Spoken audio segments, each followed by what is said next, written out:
good. It's a good. If you have a subject matter expert that you could bring as a friend, please add them to the mix. There will be room at the table. Yes.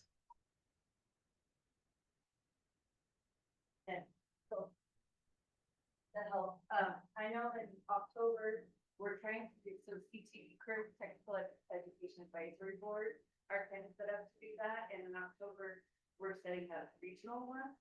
So it could be a landing pad, but that's the whole purpose of curriculum and have industry give input or something. So there may be a couple of kind of landing places where we could integrate and not kind of recreate, because some of these industry partners might already be participating in that in the early fall. Would you consider yourself to be the bridge between this group and those partners? Yeah, yeah, and it's with, yeah. People aren't thinking about fighting would be at that meeting, right? Yeah. I love this idea. Yep, thank you, Chris. There's two. This is good. This is good. And Christy, if it would mean, like, I would show up and talk about what this would mean for the school district or what represent this consortium, that could be maybe part of an intro to it, thing like that. Yeah, that would be perfect. Yep. And Courtney Gainer's kind of leading it, so I know she's a good one to have in that squad. So I can let her know which date would be the best for this to maybe fit. Yep. And so we'll see how this works. We're gonna lose a couple of meetings because of this energy that's beginning here. So that's pretty awesome. Yes, ma'am. But I just wanted to add that on Diane and I will bring a friend too. We'll have experts from that who can also help. From CTWB specifically, who are really familiar with the process and help guide this stuff and so so we'll bring a friend too. So that sounds great. Yes, ma'am. Well, I just mentioned I did send an email, so they haven't had a chance to get to speak, but in the semiconductor work, the state has funded the development of curriculum across that is tied directly to industry facilities. This is at the university level. The PSU, the UMO, OSU, the OIT are all collaborating around that. So that is about curriculum and course content. That would be a specific case, and that's funded by the Semiconductor Talent Sustaining Fund. And another effort, Intel has provided seed funding for something called FASTA, which is a pathway to go from technician to a bachelor's degree. And so we're also just at the point now where we've got industry and educators, but those could be a couple of real examples where we have the funding and we've got some partners around the field. And we're actually now, okay, so how do we actually do this? This is pretty awesome. So this is exactly the example, a live example of when you create small groups like this to work on very particular issues for short bursts of time. They're very meaningful because of bringing that navigation and coordination that the system sort of needs that line. So they may be more like this at World Show. So if you don't get an opportunity on this, we may have another one. I'm not trying to add more to you. Okay, is that the last question? Yes. I'm like curious, is like this a first, or has the healthcare group already performed a similar task where they started to work on curriculum, or is this like specific to these two consortia? So Yeah. yes. Yeah, Consortia haven't done this before, but our idea is this could be a model regardless of the industry or sector. Like there may need to be things, healthcare has so much licensing and other things that we don't in manufacturing.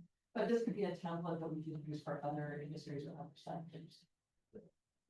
If this is like a proof of concept thing, I would like to advocate for some like instructional or like universal design element included, so that we, like, if this is going to be a blueprint for other consortia, that might be an element you should consider as fine.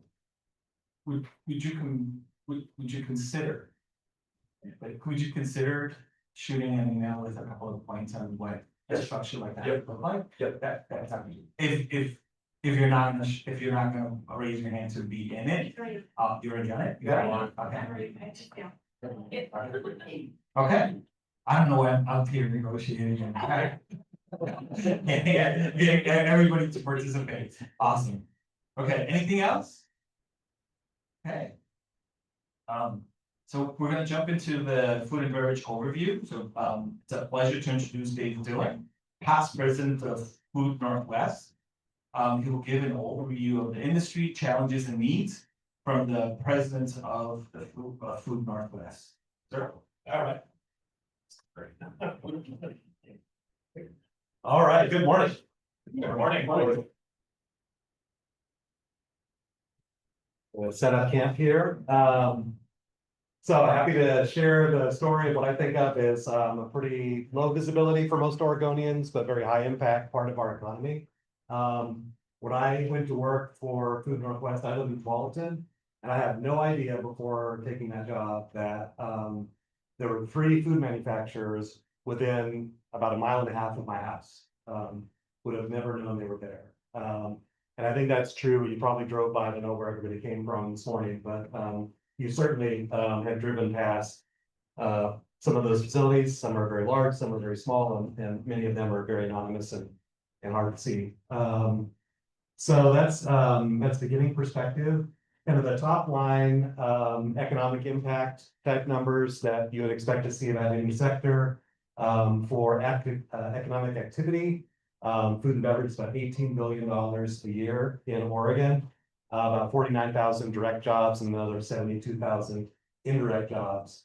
And you have upstream from that, agriculture, which is 7.5 billion, and 100,000, a lot of seasonal work. And then downstream you have marketing, logistics, distribution, retail. And so of the food and beverage sector, the manufacturers are the largest piece of that supply chain. If you go to the Oregon Department of Agriculture and look up the registry of all of the food processors in Oregon, you're going to see a list of about 3,400 different companies.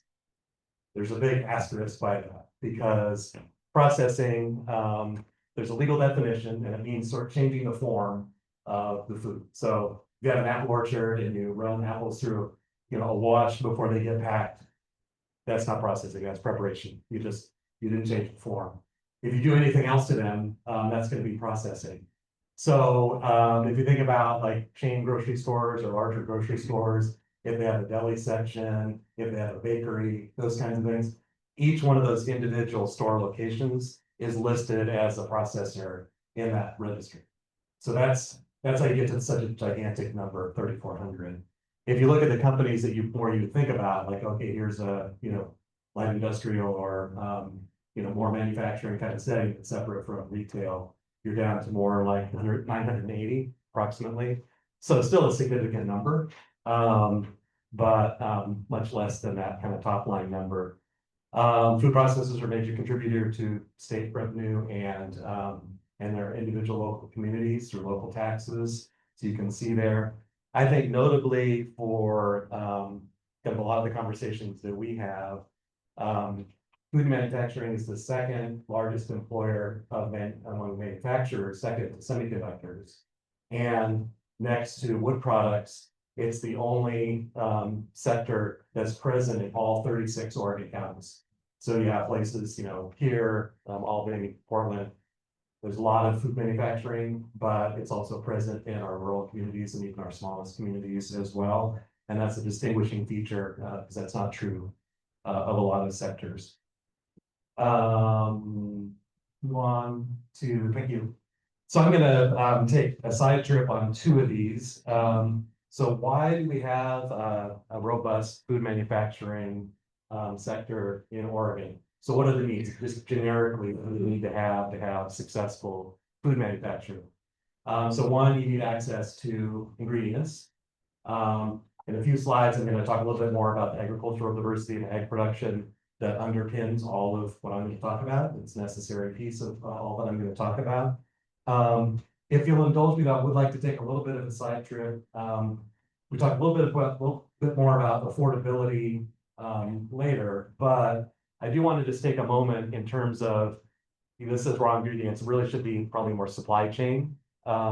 Every manufacturing business has a lot of externalities that influence what they can do and what it costs to do it, right? So in the food world, I think there's been an inordinate amount of attention in the last, say, 3 years about the price of groceries, the price of food, the level of inflation that has impacted food costs for Americans. And I just want to just take a couple of notes about some of the externalities that play into that. So you couldn't pick up any kind of social media feed. I guess you don't pick those up. You couldn't scroll any social media feed in the last, 2 years without seeing something about egg prices, right? So in 2025, you had egg prices topped a little bit over $6 a dozen, which is a lot compared to the historical norms. Just last weekend, I took a look when I was at the grocery store and, $1.75, for a dozen eggs now. So back to more of a historical trend line. But often sort of the cause of that, which was a supply issue, was overlooked in the reporting about it. So you may or may not have heard of high path avian flu.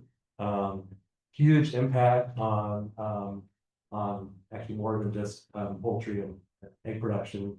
There's other agricultural impacts, but that's had enormous impact. And so for egg production, if you have a case of avian flu in a production facility, the USDA is very strict about you need to euthanize the entire flock of everything that's sort of contiguous to that facility. And then there's a cleaning protocol, and then there's an interval before you can start production again. And then once you start production again, where do you get the laying hens? To get kind of start the whole process, the flywheel up from scratch and get that going. And that had an enormous impact on supply. And it's slow to recover, but the market will help that kind of thing recover. Nobody really talks in those stories about the cost of doing all that mitigation. And again, it's not the processor's fault that goose flew over and dropped some pathogen nearby.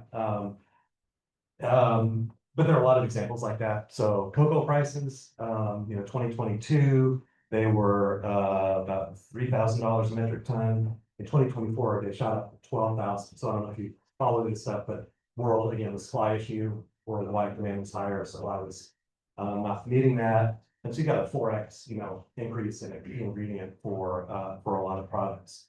I think a lot of people in manufacturing are familiar with the way shipping costs change, right? So you would kind of early pandemic, pre-pandemic, $3,000 to get a container across the Pacific to $10,000. And again, that's come back a little bit.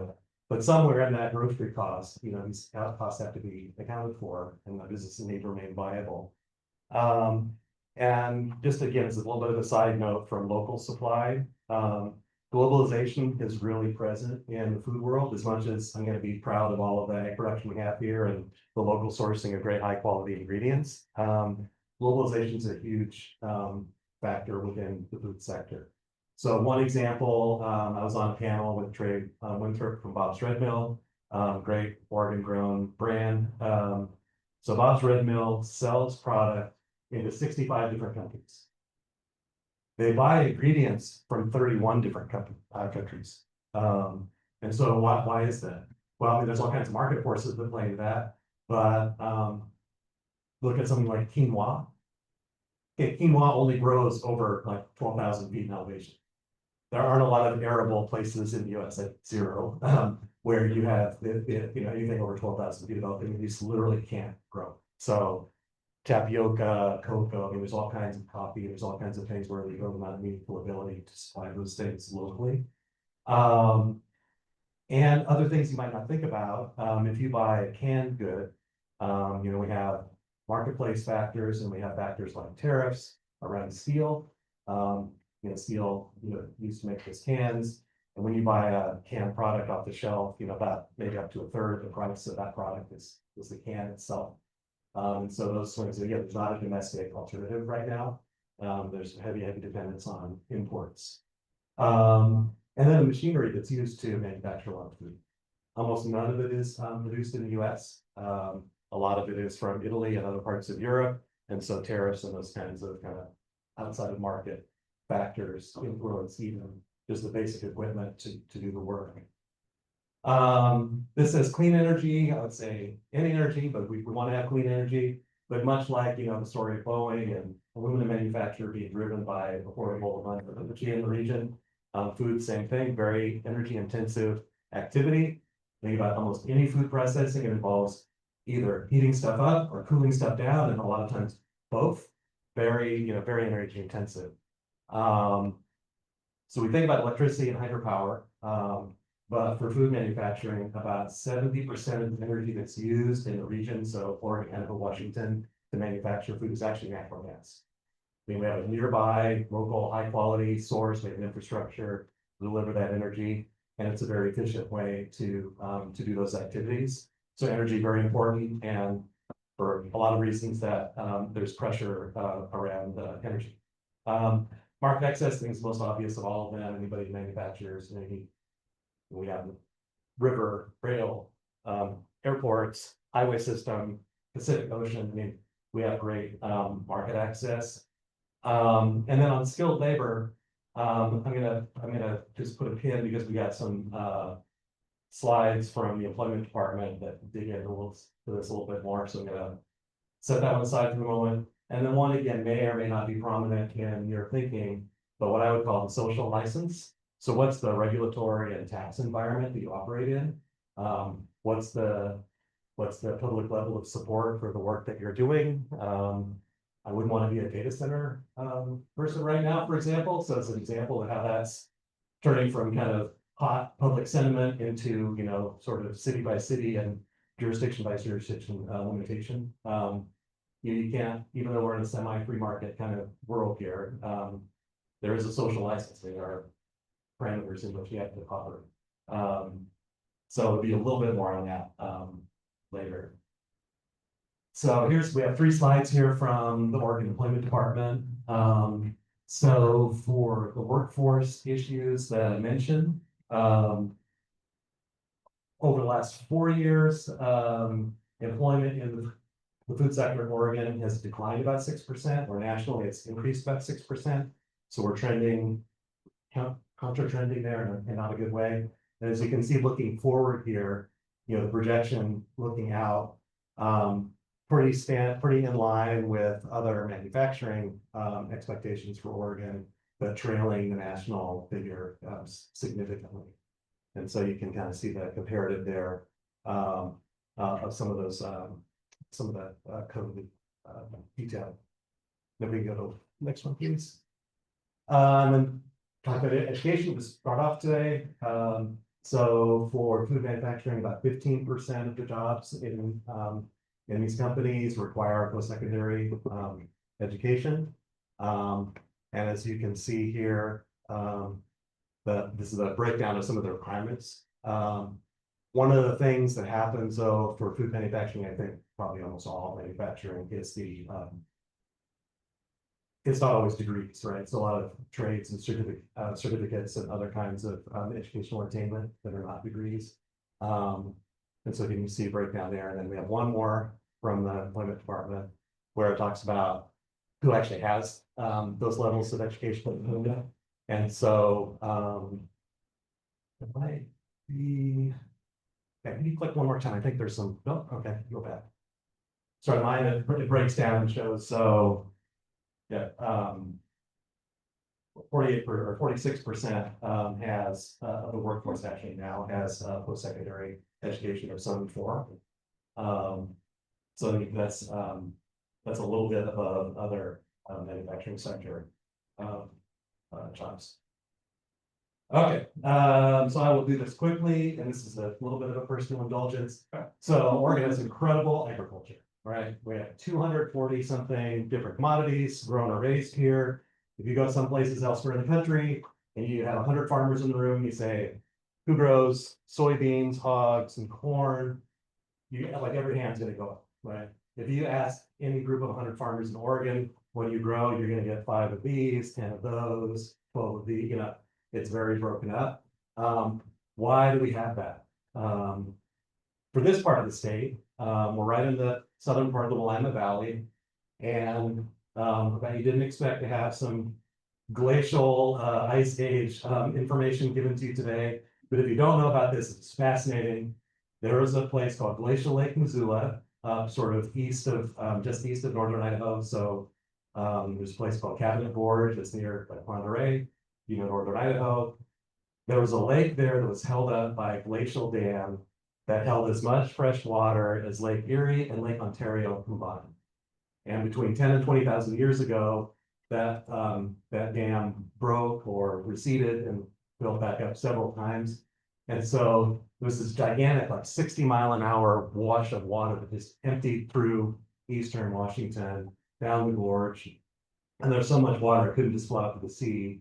It was looking for any low point and came all the way down, and the Willamette Valley was like 300 feet underwater. So the benefit of that is all that soil that got scraped off coming across western Washington, when that water slowed down, then the sediment fell out. And we have places mostly north of here, we're more clay here, but north of here, you have places with great, I call it high quality soil. It's like 100 feet deep. So we can thank our neighbors and of course nature for that. And then again, just to reiterate on the next slide, it's an incredible diversity of product, and that's reflected in the food processors, right? I mean, they produce what's available locally. So if you're not familiar with kind of the great diversity of organic agriculture, even the most cursory, prompt will give you some really great information about it. And it's something I think we should all be proud of, and certainly all benefit from it, especially this time of year. So diversity within the processing sector. So I just wanted to start out. So I spent a lot of time before working for food manufacturers, working for farmers and ranchers. And so sort of ownership structures were a little bit of a new thing for me. But within Oregon, you have every kind of corporate structure there is. I think. So, for example, Tillamook is a farmer-owned cooperative.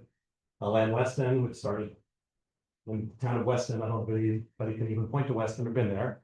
The town of Weston, and the guy's name was Gilbert Lamb. Still have a large, Fortune 500 level publicly traded company. Bob's Red Mill, it's an employee stock ownership plan company. Hot Mama Salsa, which you've not tried, you can find those chips and salsas, I think, in Whole Foods and New Seasons both, and they're phenomenal. But you got somebody who founded her own family business and has built it up as an entrepreneur and is still the owner operator today, Nikki Guerrero. We have foreign-owned companies and quite a few of them. So an example would be Yamasa, which is a soy sauce manufacturer that has its plant in Salem. Research, again, larger, like third generation family-owned business, but privately held, family-owned. And then companies like Foster Farms, which actually are owned by private equity. So within the sector, you've got a great diversity of not only product types, which is also represented here, but you also have, size, location, and ownership structure variation as well. So I'd like to talk about things that are true of Oregon, but that are sort of national stories as well. And I think of these as the three miracles of the U.S. food system. So a little while ago, I mentioned affordability. If you look at any statistics around how much disposable income Americans spend on food, right now it's about 11%. That includes anything that you purchase away from the home. So that's restaurants, cafeteria, institutional, any convenience foods. It's all food consumed, 11.2%. And that number has actually declined over the last 20 years. I understand ratios have a numerator and a denominator. And so a lot of these kind of affordability statistics are based also on us being in a very wealthy environment. So I understand that and acknowledge that. But that's a pretty incredible thing, as we'll see in the next slide in a minute. About half of food expenditures in this country are food purchased away from home, which I'm always shocked by that number. It's not true in my household. Now, if you go back, to parents or grandparents' generation, in 1950, Americans spent 29% of their disposable income. 29%, a third of their money went toward food. And that was a much lower percentage of food away from home. There's a great economist named Michael Swanson, who's a Wells Fargo national economist. And he'll talk about this statistic and he'll say, if you think about it, not only were you spending a third of your money, but what were you buying with that money? So probably like a pot roast and some root vegetables. Like they're just, I'm going to talk about the variety of availability and eating market demands here in a second, but it's just incredible with, quality up, availability up, cost way, way down. And so that's, I think that's a key part of the story. Again, against this backdrop of, oh no, groceries are so expensive. And that's not to say that households aren't under pressure and it's not a real concern. But overall, I mean, it's really an incredible story of what, and again, this whole supply chain, from the farm, the processor, right through to the food that you enjoy. The second one is that variety and the responsiveness to consumer preferences. So in 1950, typical grocery store would have about 3,000 SKUs. This year, about 31,000. About 31,000. If you think about, so my wife has some pretty significant food allergies, and early in our marriage, it was pretty rough, in the early 90s to try to find gluten-free anything, for example. I mean, it was something that was going to taste like sawdust, and you could find it by driving 30 miles to the, specialty store. I mean, there's a gluten-free section in the bread aisle now, right? So that's just an example. If you want high protein or Atkins type things, if you want GMO free, if you want organic, you name it, you're gonna not just find one thing on that shelf, right? You're gonna find a whole variety of things. I was at the grocery store, I was thinking about this presentation over the weekend, and it's regular grocery store, not some super center, it's regular grocery store. I actually just kind of did a ballpark measurement. The frozen pizza section at the grocery store I was in Tigard, Oregon, more than 30 feet, or, top to bottom, 30 feet of frozen pizza. You want cauliflower crust? Great. You want square Detroit style? Great. You want New York style? Great. You want Chicago style? Great. You want any kind of topping? You want, whatever. I mean, it's just mind blowing. And so, I think again, for me, there's always a caution here around, regulatory stuff where, we gotta, tell manufacturers what to do and how to do it. The marketplace does a pretty good job of that. And I think there's a really good story here about how responsive food makers are to the marketplace in providing all these different kinds of what I'd probably call specialty kinds of foods. So that's the second miracle, and all at the same time, providing a very, very affordable food supply. The third one, to me, I still can't believe this, but if you think about COVID, and we all have our own COVID memories, right? One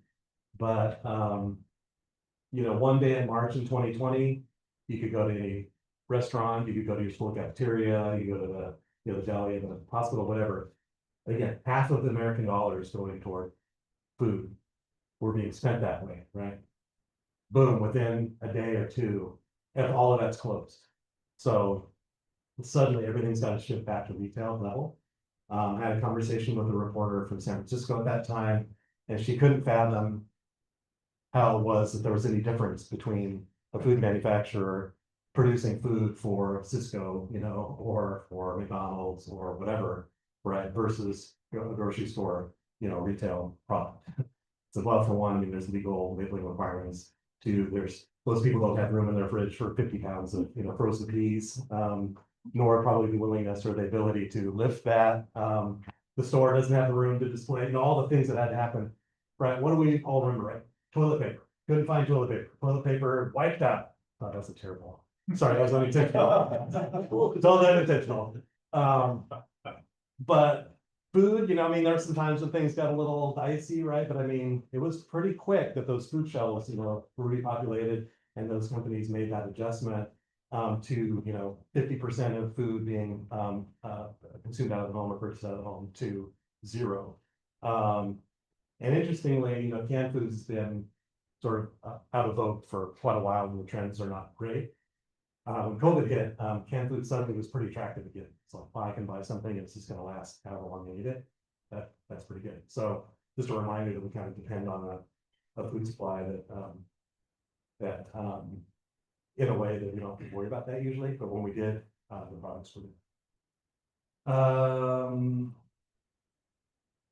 So I'll just do a little bit on growth and challenges, and then I'll be quiet to see if there's any questions or dialogue you want to have around this. So for growth, we have these great strong brands for Oregon. Some of them have made great inroads. I think Tillamook is the second largest selling, brand of cheese in the country. From a little co-op out in Oregon, Bob's Red Mill, nationally available. So there's a lot of equity in those brands. For export growth, we have obviously everybody knows Pacific Rim economies growing, per capita income's increasing, food tastes are changing, quality expectations and things are going up. That's well documented. There's also a lot of domestic opportunity for growing brands within the US, but outside of the state or the region. Ag expansion, this might seem strange because there's a lot of competition for land for different things right now. And if you watch what's happening in North Plains, there's a whole lot of stuff that really boils down to land use disputes. They've lost their mayor, city manager, half their staff, and it just is an ongoing thing about what you're gonna do with your growth boundary and farmland.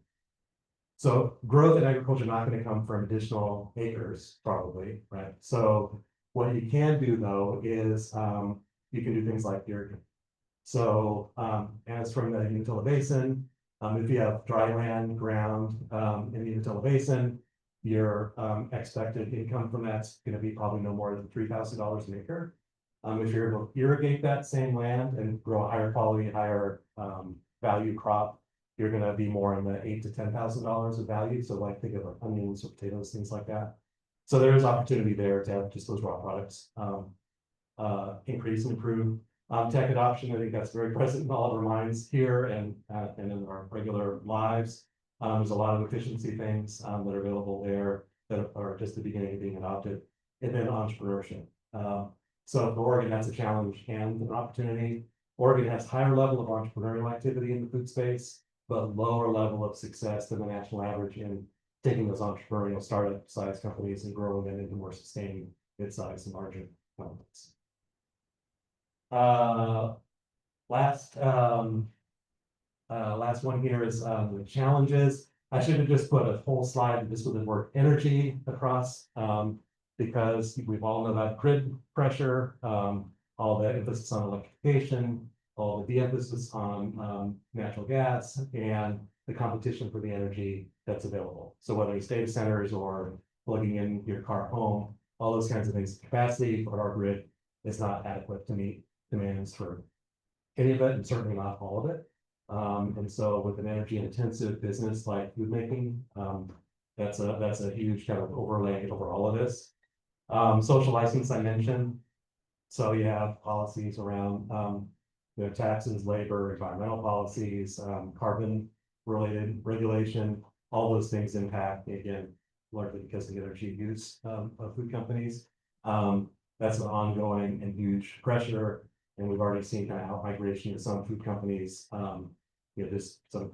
look over and they say, well, there's Idaho right there. It can lower my costs immediately by moving, some cases, 100 miles or less. So the social license is a constant issue. Again, I mentioned low startup success. The speed at which social media changes consumer preferences and can have an impact. So I think that Make America Healthy again. I remember when McDonald's replaced lard as a French fry medium because we're going to be healthy, we're going to do vegetable oil, and now tallow's back, so we're going back to that lard, and things kind of swing quickly, and some of those have a regulatory offshoot, but again there's an impact on consumer preferences and kind of marketplace stuff there. Workforce, again, this is our whole purpose here, so I don't have to emphasize this too much. Any demographic study you look at from here to the 2050s, at best flat, right? And that's in terms of like fertility rate. In terms of kind of the traditional, okay, well, we can just have immigration to help offset our labor needs, right? Well, not a great environment for that right now. I don't anticipate we'll be in one anytime soon. So if you dug down in some of the employment department slides, you saw that the age of people in the food sector higher than average. There's a little more pressure in the food sector with an aging workforce and kind of uncertainty around what's going to be possible with AI, what's going to be possible with automation and co-work, and how do those things balance out? We don't know. And then again, I started out talking about kind of those externalities and a lot of cost pressures. Every company has a lot of margin pressure in the food sector that I'm aware of. I was talking to one member trying to justify the dues that they're going to pay the Food Northwest to be their advocate. And he looked at me and said, I'm in the business of pennies. So, you know, every can that was at the campus, it's every can that goes through, you know, it's a penny or 2 pennies. And he says it takes a lot of those cans for me to be able to pay, you know, for all those different things. But I think that's true pretty broadly. So with that, I think, you know, it's not a cloudless sky, but I think there's a lot of reasons to be optimistic about the food sector market, a lot of opportunities for growth. And then relevant to where we started with the strategic plan thing, I just want to share one phrase that was, that came to me at a meeting of food manufacturers who are all worried about labor on workforce. But we're having a kind of a roundtable discussion of those things.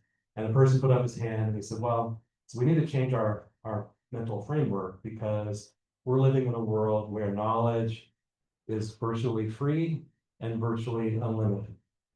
What is not free and what's not unlimited is the building of skills. They said we're all, you know, we think a lot about knowledge. We don't always think a lot about skills. Now, to me, right up on that strategic plan, when we're talking about critical thinking, that's an absolutely essential element to everything. But that was one thing that's happened. That's a little longer winded than I meant to be, but hopefully, you know, a little bit more about food. Any questions, comments? Yeah.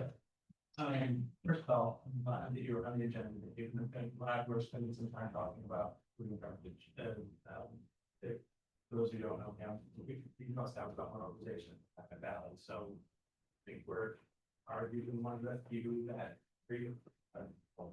Sedcor is one of the few that really prioritize Antigua and the Valley not being prioritized as food and beverage. And agriculture and supply chain. And just a couple of points, I appreciate you talking about being underground, you know, undervalued industry. I wish came from our workforce partnership, but here we have a very friendly and regular argument about whether or not a regional workforce partnership should be targeting food and beverage manufacturing. And she thinks it's fine to be included in manufacturing. I think in the Valley, you know, so around the world for what we grow and what we think with what we grow, we should be leading with that. And the one of the challenges that we see, and we mentioned research before, they were doing a grand opening of their new $25 million salon facility. And one of the local elected officials said to me, why do we care about this? Help me understand, we know this is a good thing, but what does this mean? And for us to be able to celebrate a company that started in 1,500 square feet in the town township, in Salem, has chosen, you know, 4 times now to expand in the community, and going up to now 300,000 square feet, tortilla and chip production. Keeping its workforce in the community in mind during all that process, and also fighting off routine visits and calls from Idaho and Nevada and other places that, you know, make them a really good candidate there too. So I mean, it really is,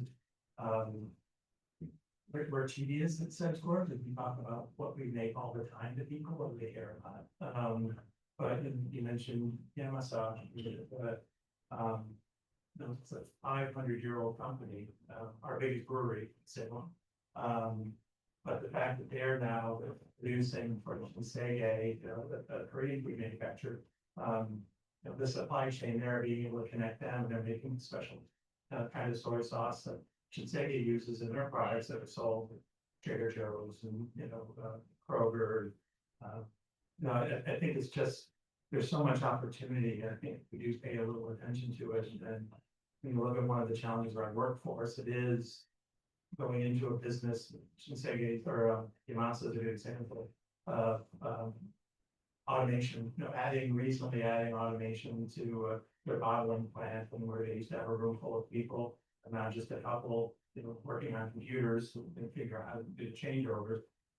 So incumbent worker training, skills upgrade as existing workers is so important. And we really do support workforce partnership in that regard. That's something that we're routinely targeting or worker training for, as any, and we see it going from one business to the next where they haven't been technology improvement, And you can see where, you know, you just kind of look to watch, say, okay, this time next year, I'll have new machinery and not will need people working. So thank you again, so I appreciate being on. Yeah, Salesforce is a great partner for you. Well, actually, appreciate that we emphasis, yeah, certainly.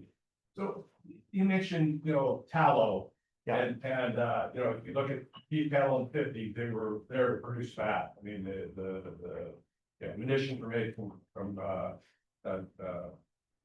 glycerin, so we need that to make bombs. That went away, we went to clean beef. And then the inverse is wine grape production in Oregon, the investment made in those grape acreage. And I was seeing the quasi collapse of that with the decrease in consumption of wine in the US. What are some real high risk or hard to adjust industries? It's gonna be really hard to produce enough tallow, the increase in keto eating, et cetera. It's really hard to pull out those grapes out of production because of the investment made. Yeah. What are some of the pressure points and pain points in the state for our products? Yeah, all kinds of alcoholic beverages are, I mean, under tremendous pressure and huge change. Yeah, that's a great, I mean, it's the speed that these things happen to. I mean, I think with alcohol, there's a generational overlay to that. Didn't even mention GLP-1, medications. I mean, that's gotta have an impact on, I mean, it's already having an impact. And I'll tell you one thing, so it's actually an Idaho company, but there's a potato chip company that's fully embraced the tallow, brand, and they gave me a sample bag, and, well, I mean, hard to tell by looking at me, I mean, normally I could just plow through a whole bag of chips. I got about 4 or 5 chips into the tallow chips, and I was like, whoa, it's really rich. So I mean, there's implications around that as well. Yeah, beef herd, I mean, it's not only the size of the herd, but it's, as you say, I mean, it's the breeding and what are you breeding for? And that can be a slow, that's a slow build, and it's not really meant for market swings. And to me, things like, orchards, so we hope that hazelnuts continue to have, a place around the world, because, you plant that tree and it's 6 or 7 years before it's in full production. We're gonna see a lot of problems with that in the gorge, because tree fruit is under a lot of pressure there. There's gonna be some significant failures just because of consumer tastes, but yeah, it's not like I'm just gonna swap out this, 100 acres of whatever annual crop. Those things are big investments that are meant to be done. And I'll hang around, it's been a nice talk. Oh, I just want to say, Dave, what a fascinating presentation.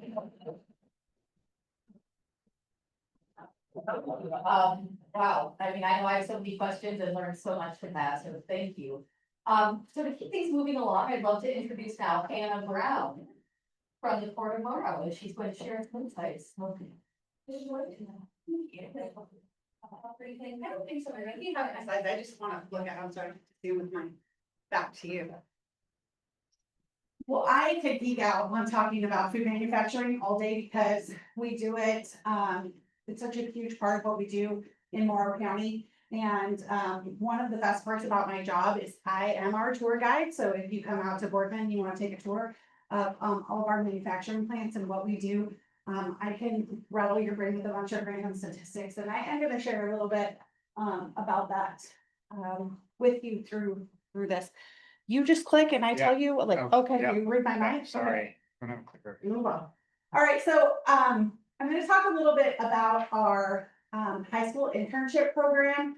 So my role with the Port of Morrow is to oversee a countywide high school internship program. It's one of the 50 or so odd things that I do as part of my job. And I have a full-time workforce development coordinator, and her role really is to oversee our high school program. She does a huge part of that. That is what she does.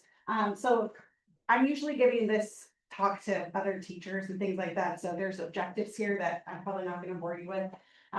But it is to understand why we needed internships in our area, understanding the importance of how our partnerships have made this program super successful, and then how we have funded this with some really non-traditional funding streams for our program management, because we're spending a little over $300,000 a year to run this program. And I understand fully that that is not funding that most people have. So I'll tell you how we do it a little bit. We're gonna get there. So some fun facts about the Port of Mora. Diane and I were really hoping to get everybody to Boardman for this meeting, but logistically, it is really expensive. It costs me approximately $800 to come to this meeting every time I come because I have to spend the night. Because I don't want to leave at 4 o'clock in the morning and beat Portland traffic to wherever we're going. So I do understand that logistically it's very difficult to get everyone to Eastern Oregon, but if you're ever coming through and you want to see us, come see us. So some fun facts about the Port of Mora, if you don't know, we are the second largest port in Oregon economically, second only to the Port of Portland, which includes the airport. So, you know, they got one up on us. Our total permanent daily jobs is over 8,500, and I would contend we're about 12,000 right now within our port complex due to construction, data center construction in our area. So if you hit I-84 at 5:30 in the morning or 3:30 in the afternoon, it looks a little bit like traffic in Wilsonville sometimes. So Moore County has the highest, the 5th highest medium wage. This fact sheet has not been changed. It's correct on the next page. We toggle back and forth between 5 and 7 right now, where we're at for highest median age or wage, which is pretty significant given that we're still considered a really rural county. And our economic output at the Port of Mora is $3.1 billion annually, and we're undergoing a We're undergoing a economic development analysis right now, which is probably going to put us over 5 billion. That those stats are from 2023, so we haven't had one done since then. So why is it important? I mean, everybody drives past Boardman. Sometimes you stop for ice cream or a Bozo burger at our burger joint, which none of the locals see that. But you might stop there. We hired a great economic development specialist to work with our chamber about 15 years ago, and he came in and he said, well, Boardman is a city without a town. We don't have a traditional downtown area. Boardman was a city that was moved. It was a town that was moved in 1958, 1960, before the addition of the John Day Dam. So our traditional downtown area of Boardman, our historic, cute, Hefner-esque, or other small town downtown is sitting under the Columbia River. And when they moved the town, nobody thought that anything was ever going to show up there in the desert. This was long before center pivot agriculture and all of that. And it was basically just a waste off on the side of the road. And no one thought that anything was ever going to be there. But little did they know. We're about 2.5 hours east of Portland, right along the Columbia River. We're one of the only places that has viable rail, interstate, and barge access. We just completed a really cool project on our Terminal 1 barge facility that's going to allow us to be one of the only barge to rail offload spots on the upper Columbia. So that's going to be really cool for economics in our area. So Dave talked a little bit about food processing, and you know, you want to go to a cool conference that you've never been to before, that is different people, that knows how to have a really fun time and geek out on cool stuff. Go to a food processing conference. I went to the Food Northwest conference. I got to present there earlier this spring, and what a cool group of folks. And they're really doing some cool stuff. So I don't have anything to do with food processing. I was there talking about industrial symbiosis, but it was really great. We process nearly 5 million pounds of French fries and potato products in Boardman a day, and we ship to 110 countries worldwide. So if you have eaten Chick-fil-A fries, we crank out some Chick-fil-A fries, and those are made of Oregon potatoes right in Boardman every single day. If you've eaten at Steak Shack, Red Robin, some Golden Arches fries are made in Boardman, and we don't make those disgusting fries that they have at Burger King. But we do make the fries at Benny's. So we maintain cold storage and shipping facilities for more than 200 million pounds of frozen food products on a monthly basis. Boardman Foods is a fresh vegetable processing plant that provides onions and peppers for nearly every major food brand in the country. So when we say that we're eating local products, we really are eating local products, because a lot of what you buy at the grocery store actually comes from Boardman. We have nearly 50,000 acres of irrigated farm ground producing everything from potatoes to organic blueberries right in our probably 30-mile radius right around Boardman. So a little bit of county stats about us. Our median household income, this stat is correct, was 70,000 this year, so we're just below the state average. We have an entire county population just over 12,000, which is up about just over 4,500. We're one of the fastest growing cities in the state of Oregon. The city of Boardman is, and we still don't have a stoplight in the whole county, so here we are. Just some fun facts. We have a really high Hispanic and Latino population, so almost 50-50 in our community. So we speak a lot of Spanish and we eat a lot of tacos, and that's just because that's life. So in 2017, the Port of Morrow really recognized that there was a huge disconnect between our K-12 education and higher education and industry, as what I like can beat the drum about this. We all know this, right? So the port really said, well, we have all these industries within our port complex. We really need to do a better job of promoting the jobs that are here to the youth in our community. So they created the position that I have now. I was not the first person in this position, I'm the second, but it really worked to establish kind of this liaison position that bridged the gap between that. Next slide. So what we did, one of the first programs that we did, our workforce development department oversees everything from, we do a lot of work with workforce housing. I have currently been serving as the interim director of our workforce childcare center because that was on the verge of being closed and we couldn't close it. And there's not a lot of people that could just fill in to do that. So I have been back at daycare for the last 2.5 months. We do a lot of retraining that we partner with our industry partners on. So we're doing a lot of things. This internship piece is just part of it. So what we did is we created a local program to engage students in our workforce so that we're growing our own talent. We don't have our students leaving.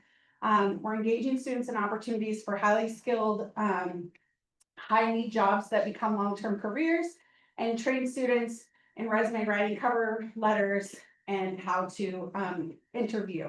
And so we definitely couldn't do it alone because we have some really great partners. We have 4 rural high schools in our county. We serve all 4 rural high schools. One of them is a charter school, and then the other 3 of them are part of our Morrow County School District. The internship program, students work 5 to 15 hours per week. We should note that in our county, we have school Monday through Thursdays, so we don't have school on Fridays. So that is a huge benefit to our internship program because a lot of our students work on Fridays and they get extra hours on Fridays that they wouldn't have gotten without that. We partner with more than 40 businesses, industries, small businesses, and government agencies. So our students are working everywhere from the county planning department to Lamb Weston, to Boardman Foods, to the guy who has a manufacturing, a metal fab manufacturing shop, the farm, the guy that has the business that repairs farm equipment, mobile farm equipment repair. Our students are doing work everywhere in our daycare centers. So we've had more than 300 actually high school students participate since 2019. So our program goals are to implement career-connected learning options for high school students, identify multiple industry sectors to participate, utilize a variety of funding sources for program implementation, and determine outside payroll options, reduce the burden on employers, and manage intern logistics. So none of our businesses pay for the interns. The internship program is funded. And I'll talk a little bit about that, but when you accept an intern, you're not paying for them. You don't have payroll liabilities for them. You don't have any of that. You just get to keep them. So our main partners, of course, are our workforce team, our 2 school districts, and then our ESD. And our ESD plays a huge role in how we are able to do this. So we couldn't do this without them.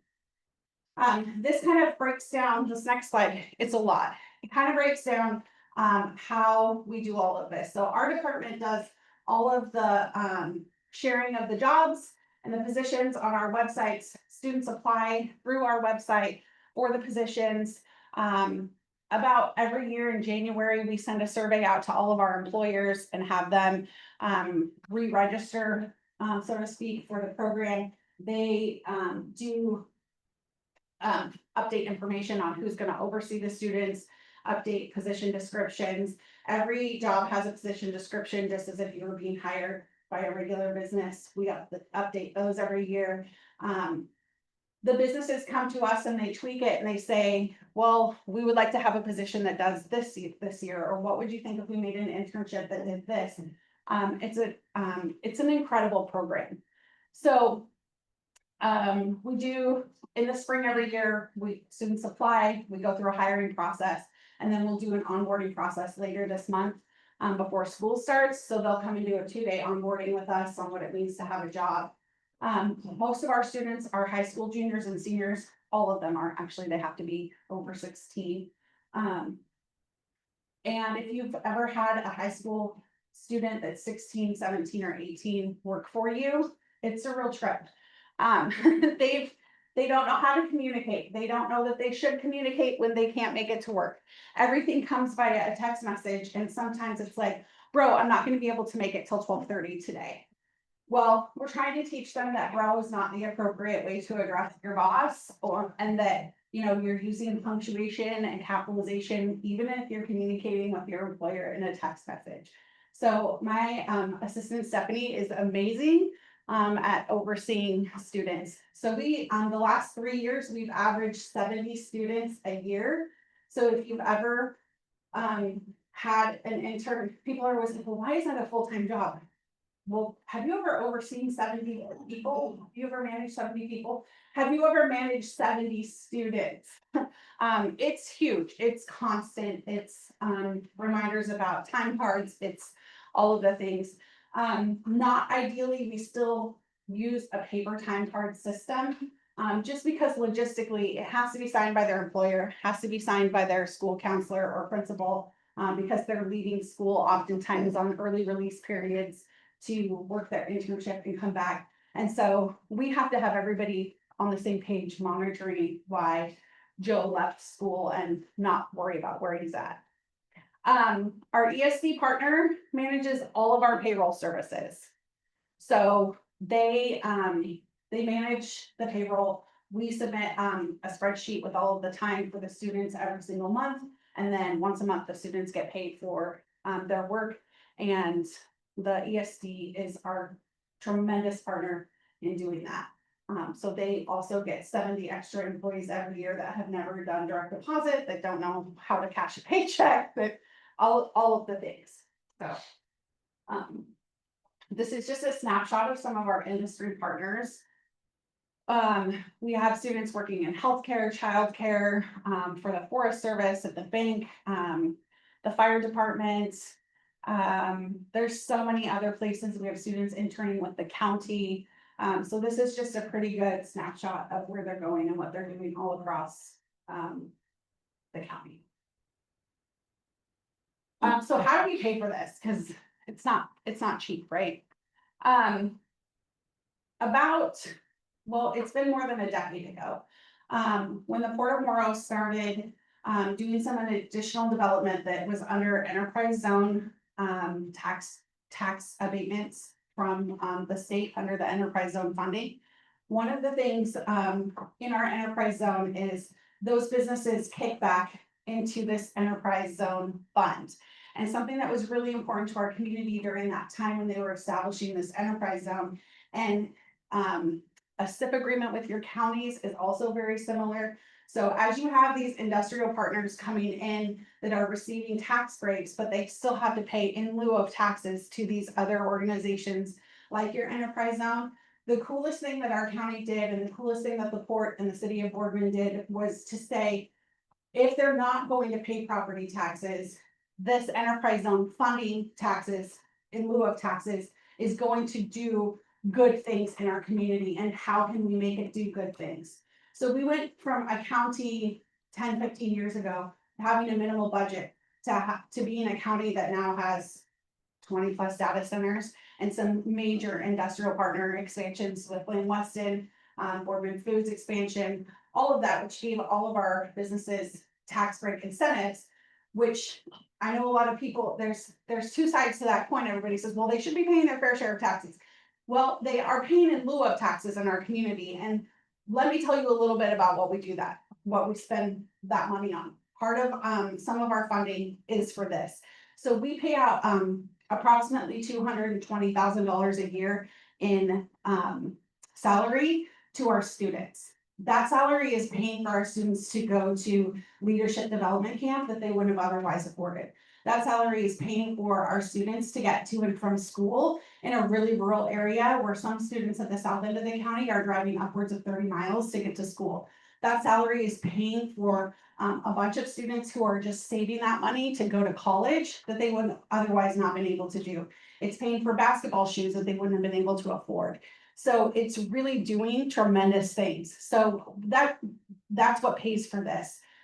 It goes into our education foundation, and then our education foundation disperses the funds to the ESD and a couple other partners for how they get paid. A portion of my salary is paid by those funds, as is my assistants.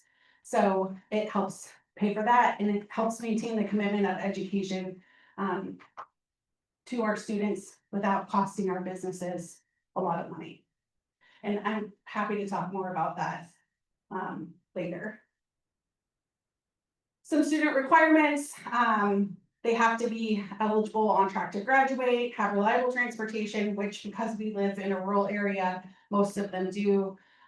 They do have to meet OSAA eligibility requirements, which sometimes is kind of high, and sometimes we do make exceptions for students that are on a different path, that maybe aren't the smartest kid and the best athlete. But for the most part, our students are meeting this requirement. Like I said, we had 70 students participate last year. Blue Mountain Community College published their winter dean's list in like March of all the students that made the dean's list. There were 61 kids, 61 students that made the dean's list. 41 of them were high school interns in our program. So these are 3-sport athletes. They have a job and they're taking dual credit in high school and college, and enough to make the dean's list. So they have to be taking more than 12 credits, a college credit as well. So we have some really top-notch kids that I like to brag on a lot. So we do interviews, we do evaluations. Interns usually start the second week of school. We pay them $15 an hour.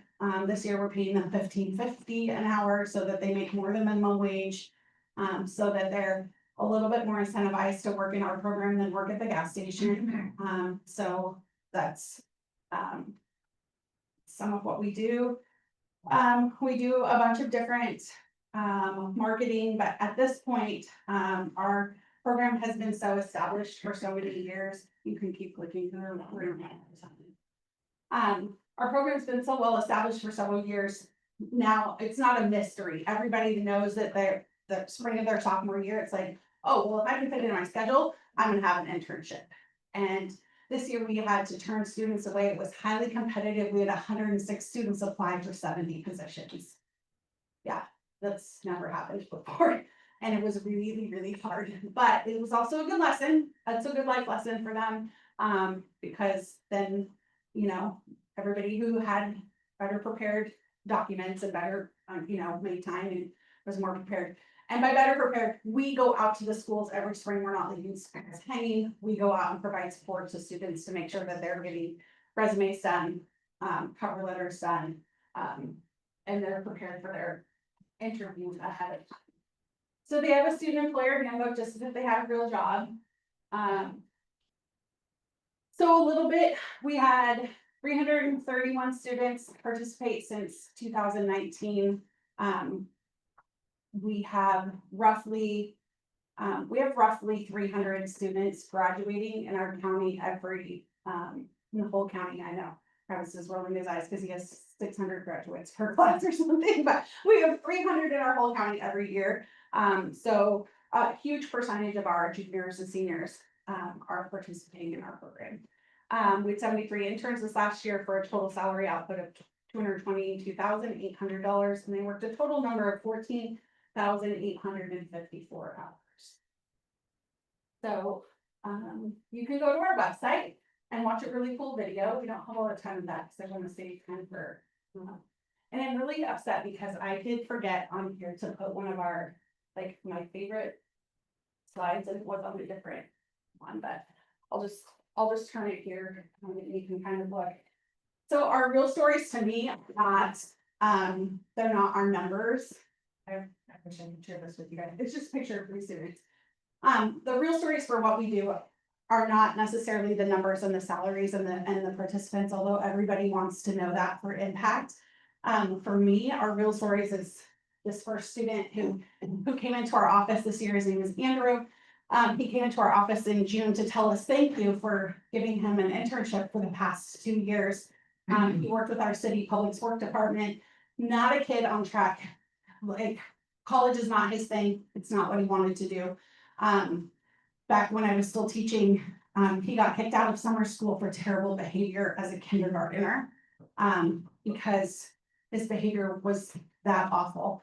He's the first student in his family to graduate, and because of our internship, got a full-time job in the public works department in the town next to us. So he's going straight into a job making $58,000 a year, and he wanted me to know that he was making $58,000 a year, and he was pretty excited about it. But straight out of high school for a kid that wasn't going to graduate as a freshman is a pretty dang good deal.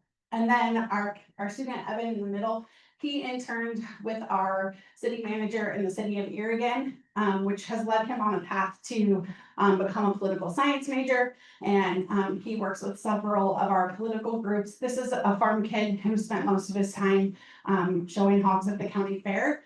And here he is on a liaison group in DC with the Young Republicans of Oregon team. So he's gonna go and do really tremendous and amazing things. And then one of my other favorite interns,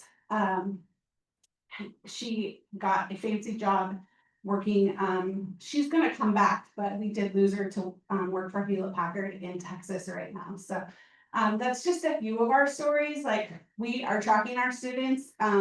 It's been 5 years, so we have impactful data right now, and our current intern is processing a bunch of that and tracking down students where they're at, because this summer was the first summer that really our first group of students would be graduating from college if they went to college or are doing some other really great work. So that's a little bit about that.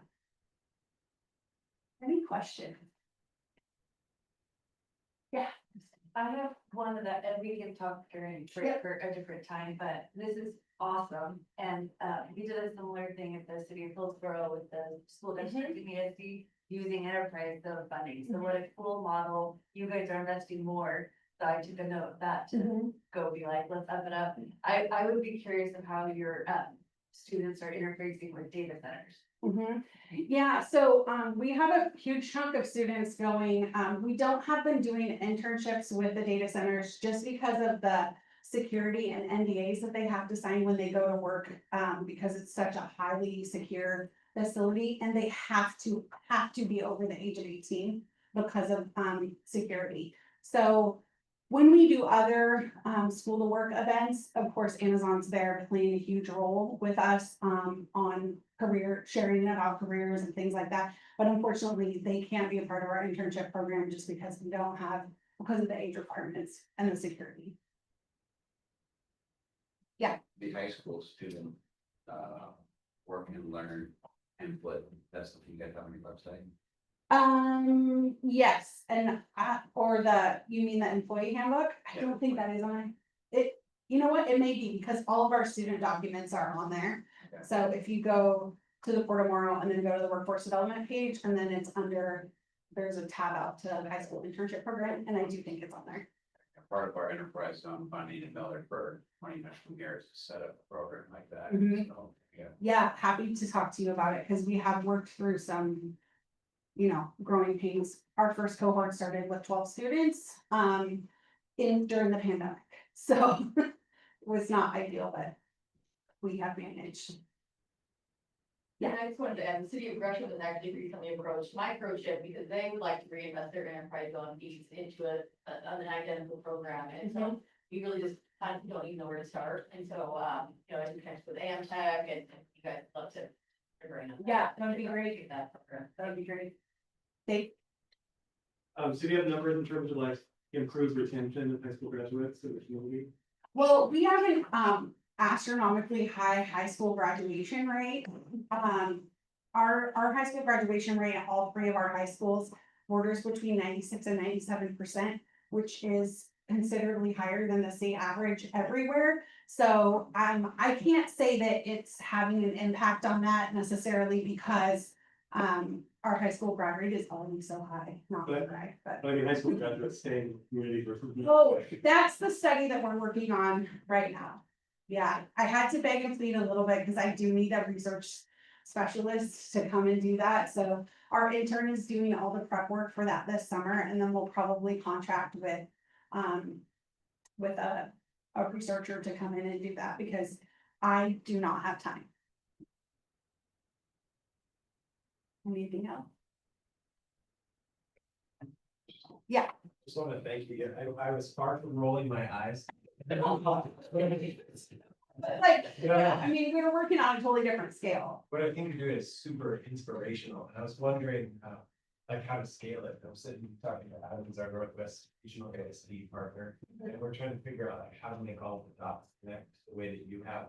And my question is about Port of Portland. How did you create this position and the Port of Morrow being second to the Port of Portland in scale? In size, yeah. Yeah, are you an employee of the Port of Morrow? I'm an employee of the Port of Morrow.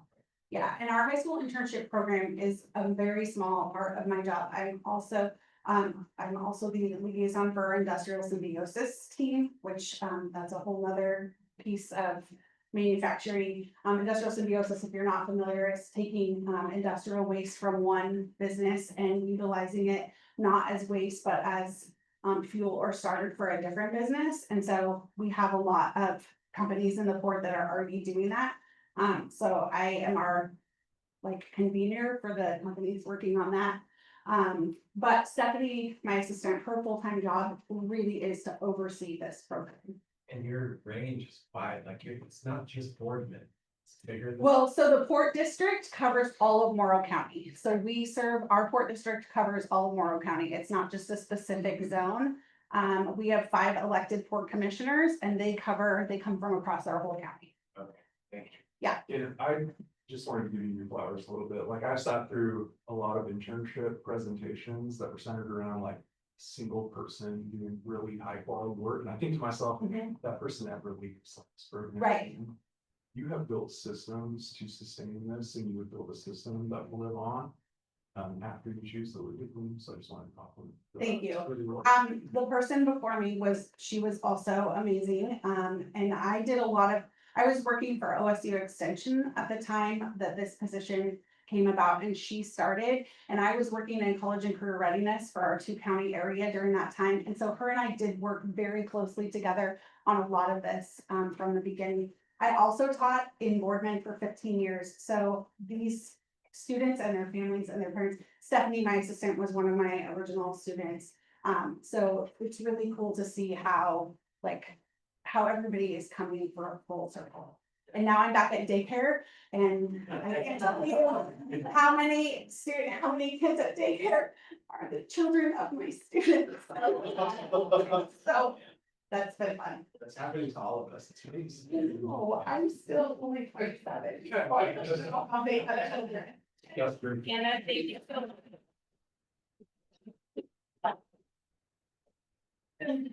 Now we have a short break. We're just a few minutes behind schedule. Lunch is on the back side of the wall, so it's box lunches. So you can just grab a box lunch, take a brief break, and then instead of 10 minutes, let's do 8 minutes. So 40, what is that? 42. If that would be great. Yeah. Yeah. Otherwise. Yeah. Okay.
Exactly.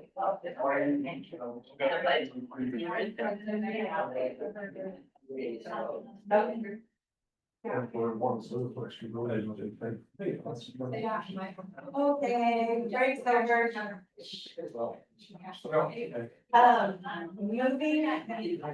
Moving on to CTE evaluation findings, and I am just gonna read the script. Chris Holden, the CEO from WDCO LLC, will share their findings from a recent regional needs assessment and gap analysis of manufacturing and high school PE programs that was a future ready Oregon funded project between the Northwest Oregon Workforce Board and the Northwest Regional ESD. So I'll turn it over to Chris.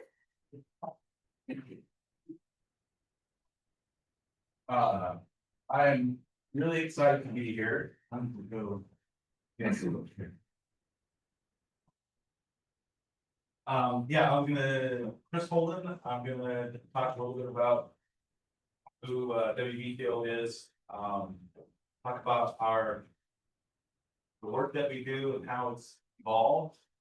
And then get into the weeds and how we measure the gap. And then share with you what that looks like, finding that process to assess the program in Northwest Oregon. I've worked in manufacturing my whole career. I still do.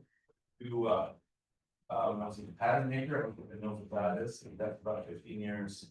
Then I had a manufacturing company where we manufactured wildland firefighting equipment. Hot topic. But for the past 7 or 8 years, I've been working with friends and partners around efforts to try and strengthen the manufacturing talent pipeline. And early on, one of my friends said that's what you're trying to boil the ocean. So that's what WPTO stands for, when we boil the ocean. So we have since then have conducted 4 regional needs assessments. We've assessed 34 high school manufacturing programs in connect with and interviewed 73 manufacturers across 5 counties now. So yeah, next slide, please. And so we'll talk a little bit about our process and how it's evolved. There's too many words up here, so the basic idea is that we are we're developing a skills profile, and we focused on machining and welding and fabrication in the beginning I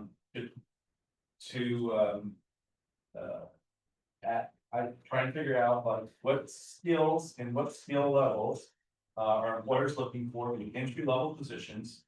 And we build the skills profile, and then we turn towards the programs that are offering those skill training opportunities and ask them if a student completes your program, at what skill level will they be? And that gives us the opportunity to do that. That's the essence of our work. We like to apply, we like to use that as part of what we call our 3D framework, or where we discover, design, and deliver.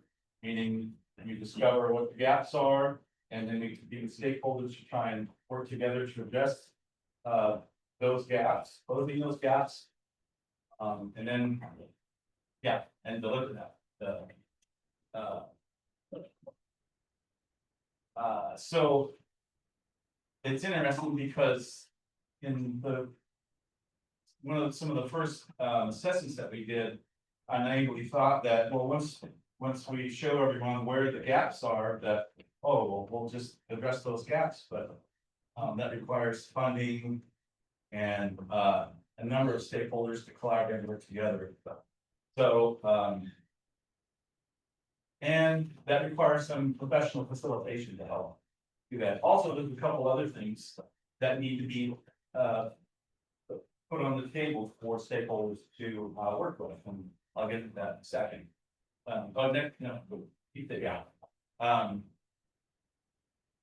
The other thing that we saw when we were looking at machining and welding, skills profiles, we were also looking at job postings and job descriptions. And we saw that there's a greater number of employment opportunities in these entry level manufacturing jobs like production, assembler, and in a variety of companies. So, so what we've done now is taken, we're now invited to the region to assess programs. We first take a look at the whole manufacturing. What are the what I call the priority subsectors, and we do that by employment NAICS codes, by employment. And then once we identify what those employers are, we start to look at what are those entry level jobs. We try to build out skills profiles for those entry level jobs. That's our version 2.0 that we have, I'll say, piloted in Northwest Oregon, and we'll get into that. Next slide. This is the skills profile and the data that we capture. So I'm going to talk about the skills profile and what this means, and then there's another chart to go along with this. So this was one of the first skills profiles we developed for machining, and this skills list was developed. I have a background in machining, so I was familiar with it. Also, my team members and other subject matter experts we had vet what this looks like. The whole idea is to develop this sort of common language that we can quickly get an assessment, an idea from employers as to each of these skills. At what skill level would you like to see a candidate show up for an entry level position? And the ranking here is 1 to 3, actually 0 to 3. So 0, they don't need the skill. 1, they'd like to see a awareness level. 2 means competent, and then the 3 is proficient. So the number of employers that we reach out to, these are the percentages of employers that require this skill, and this is the skill level that they're looking for on average for a region. This one is what the first one we did for Columbia County, and then so now we have what employers are looking for, and then we turn towards instructors and we ask them, if a student completes your program, at what skill level will they be at? It's kind of a self-assessment, and it shows some gaps and places where they're exceeding, but it doesn't tell you why there are gaps there. So 2 more questions we ask: does the instructor have the knowledge and to be able to teach the skill, and also do they have the equipment? And that allows us to produce this next chart, next slide. And again, skills profile, 0 just means that they have the knowledge, the instructor has knowledge, they have the equipment, and the students are gaining the skills that employers are looking for to pick the program. The green, the 1, means that the instructor has the knowledge and the equipment, the ability to deliver the training, but the student isn't coming out of the program with the skills that they're looking for. So it's an opportunity for instructors to revisit their training. Number 2 is where the instructor needs some training. 3 is where they need some equipment, and then the most expensive one is equipment and training. So this gives us a regional sort of view of where the needs are, helps prioritize investment. So this is the tool that we use for our gap analysis. And this was the first one we did in Columbia County, and okay.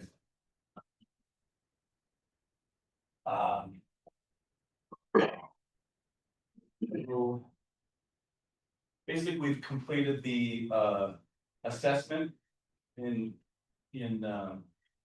Northwest Oregon, and it was 3 counties we focused on. And it was, Tillamook, Placid, and Columbia. There's not a high density population of manufacturing up there, but there is manufacturing. And we go to the next slide. Let's see what it looks like. Food manufacturing is the #1 employer of the subsectors in manufacturing. I like to call these our priority subsectors that we focus on to then use this information to try and identify what those entry-level skills profiles are.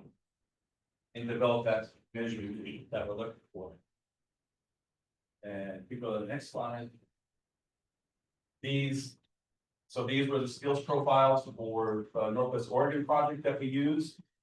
And this was a little bit more challenging for us because we're not familiar with manufacturing. My team and partners come from the metalworking industry, and we have, I'll get into that a little bit more, but we did get some interviews with a couple of food manufacturers and some wood products manufacturers, but we didn't get any subject matter experts to review the skills profile that we had been developed from research. But we don't have an industry vetted profile yet. But we do for machining and welding. And for machining, this is our second time assessing those programs within about a 2 to 3 year period. And which is really cool. I'm gonna show you this in a second. Okay, next slide. Yeah, so the skills profiles, we developed them initially from ONET data and talking with Diane a little bit, looking at data and trying to figure out how we structure our skills profiles and try to align with labor market information and employment data that everybody's looking at. Hopefully we're talking the same language. But ONET didn't really give us the language that we're looking for that common language to see that first skills profile. But we did put one together. And enough about that. Okay. Next slide. Although we didn't have a skills profile that we could use to assess programs, we were able to look to try and see if there were any food manufacturing related seafood programs, and it wasn't visible to us that there were. We have since learned towards the end of our work that in talking to some of the food manufacturers, they are doing some internship programs, but we couldn't see any evidence of these seafood related food manufacturing programs other than a culinary program.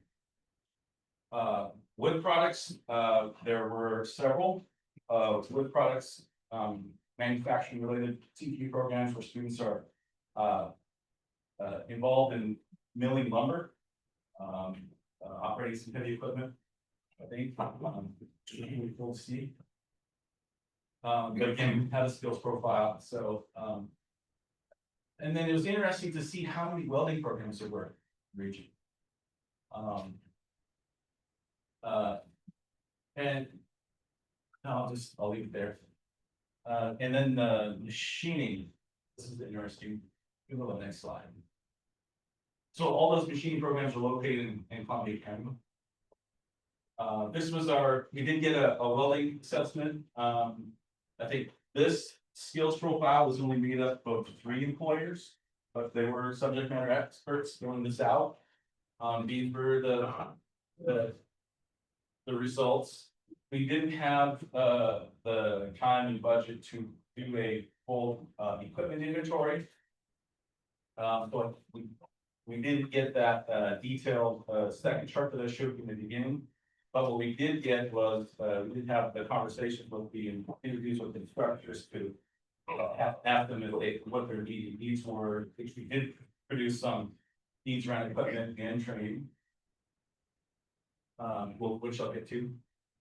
The next slide. And this is the second assessment for machining. And again, we looked at the 3 counties, but they were, all machining programs were in Columbia County. And this is a second assessment where between the first one and this one, there's been a significant investment in CNC machine tools and instructor training and from funding from a number of sources. The first one, which funded our first assessment, was through Home R&D. I think received an NSF grant. Yeah. Which not only funded the assessment, but also they contracted us to oversee the purchase and installation of the equipment and the training of the equipment. And the training for instructors, what I found is that to really move the needle, get instructors up to speed quickly, is customized one-on-one training on their equipment in their lab around their schedule. And we did it like we tried to do it once a week. So we kept the pace and then, so we did that training. There's also, we went back after a year and asked them how you doing, and they said, we need some more help. We returned to PACFed and say it started to need more help and found some funding to give them some more training. At the similar time, Glasgow High School applied for a CT Relight grant using our assessment to purchase another machine and get more training. So we helped procure that and train the instructor on that piece of equipment. And so I'd like to show this in the next slide. These are the average alignment of each of those programs over that time period. I will say, as I mentioned to Craig earlier, that the instructor from Classic and I called us several months ago and said, hey, I just want to let you know, I appreciate all the training that you've given us, and that I now have student training students on these machines, which is awesome. Okay, next slide. Oregon employability skills. Our ask was to assess technical skills, and we started sharing this information. Everyone's asking questions, well, what about the soft skills? So a couple of years ago, I think I started talking to Sherry Clark about what she's been doing and how do we roll this into our assessment. This time, we just sort of had some open questions for instructors and employers. With employers, we said, hey, what are the top, what's most important to you? And this is what they came back with. The conversations we had with instructors is that they could speak to examples of where students were getting experience in a number of those. They weren't using the OES language, but I think it's great to be able to at least start asking questions and raising awareness about the language and looking at it. So the next assessment that we're starting in Clackamas County, try and quantify this a little bit better, so may inform some action. Next slide. Yeah. So why we couldn't get any data for food manufacturing and wood products industries. And as I mentioned, my team and I have a strong connection with the metalworking industry. We each have our own networks that we have tapped, and this has great success in getting doors open. And I'll say that community, that metalworking community. We had no connections with food manufacturing. That's why I'm excited to be here today. And saving the ass for a card and a connection. But this is where we want to go and understand these what these employment opportunities look like, and how can we get the information we need to inform what these programs could look like. Next slide. The one thing I didn't mention was there's two other things that we're adding to our assessment. And I mentioned that when you put the findings in front of everyone, you know, I naively thought, well, everyone's going to come together and address the gaps, but didn't know where to start, how much it costs, what equipment to buy. So our future reports will include estimates of how to close those gaps around equipment estimates and training estimates. And right now, this is the first time we've done that, and working with Misty from Northwest ESP, not only to look at how can we use some of the current funding we have through the Future Ready funding that we're working with, but how to inform their future budget with the other available funding that they have to work with. And it's great that you get to see that this information is informing those investments. The other thing I don't have a chart for here is it takes funding, and there's been times where our partners, they want to work with us or they want to try and close the gaps, but and there's funding available, but they don't have that capacity to apply for the grants. And so and they're not aware of all the grants that are available that could help address these specific findings. Yeah, so over the last couple of years, I've been building a database of funding opportunities. And now part of our future reports are going to include map these funding opportunities to the needs and who would be the appropriate stakeholder to go apply for that grant. And in this current set for doing Clacton scanning, I had wrote into our service contract that he would also offer grant writing service. So trying to put it all on a silver platter and a big fat easy button. That's it. That's all I got. You can go to the next slide, which is the thank you very much.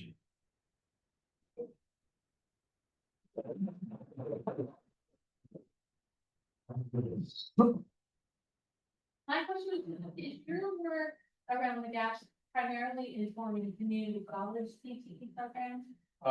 Primarily high schools. We've been asked to assess some community college programs, but I haven't had the capacity yet for that. So then how is it, and maybe that's what we're gonna hear next, but how is it going from your needs analysis into the actual curriculum and classroom experience for those high school students? I'll tell you what it looks like from my perspective, and where there's those gaps and investments that they need to close the gaps. They contracted us to come and do the training, and the training is customized. We also do the training around the project. So then when we leave, the instructor has been trained on this project and can share a project with students, which the students get the experience of those training in those areas. And in my mind, that continues to strengthen the program and move towards articulation of the other programs. We have been involved in that. Good. Thank you. I think this is really cool and valuable information, absolutely. And especially related to manufacturing and welding and all that. And I don't always include that part in my presentation, but the caveat of a lot of things is a student can sit in a class and they can weld and they can fabricate things and all that, and that's fine in a classroom. But if they're under the age, they legally can't do that without, we have to have a bully, we have to do a bully waiver for all of our students that do that. Even if it's under an internship or apprenticeship guideline, which is really counterproductive sometimes. So the state kind of needs to get on board for a few things like that. And I'm sure you're reaching to the choir with you about that, but it's really frustrating that they can acquire those skills in a classroom with 20 other students or 10 other students welding, but they have to have a waiver to work one-on-one in a shop or a manufacturing facility. So it's just, I mean, I guess the safety of one of our students, they do that. And then our employers are really good about jumping to the loophole of doing eligible and paperwork, but it's still just, it's my job. It's an area for some employers, so they'll We're not doing that. And we had a couple employers that in the beginning were like, we'd love to have students. It's like, well, you can't have students until you do this. And finally, we got them to do what you want. We are in the Clackamas County we've also been, which I'm excited about, we have some economic development funding, in shift opportunity. We're helping, state of Schellenberg connect with the manufacturer. That's our only role to do that, but we're also been working on documentation to get in front of employers, introduce that, barrier, but in a, you know, it's a, I have a really great bully specialist that's local to our area, and she's Greg Hall, and she helps us navigate that. But I know that that's a challenge, you know, how to fix this. Because that's the first thing people always ask me, well, how do you get kids involved outside of school? And Yeah. They're capable, you have to do the paperwork.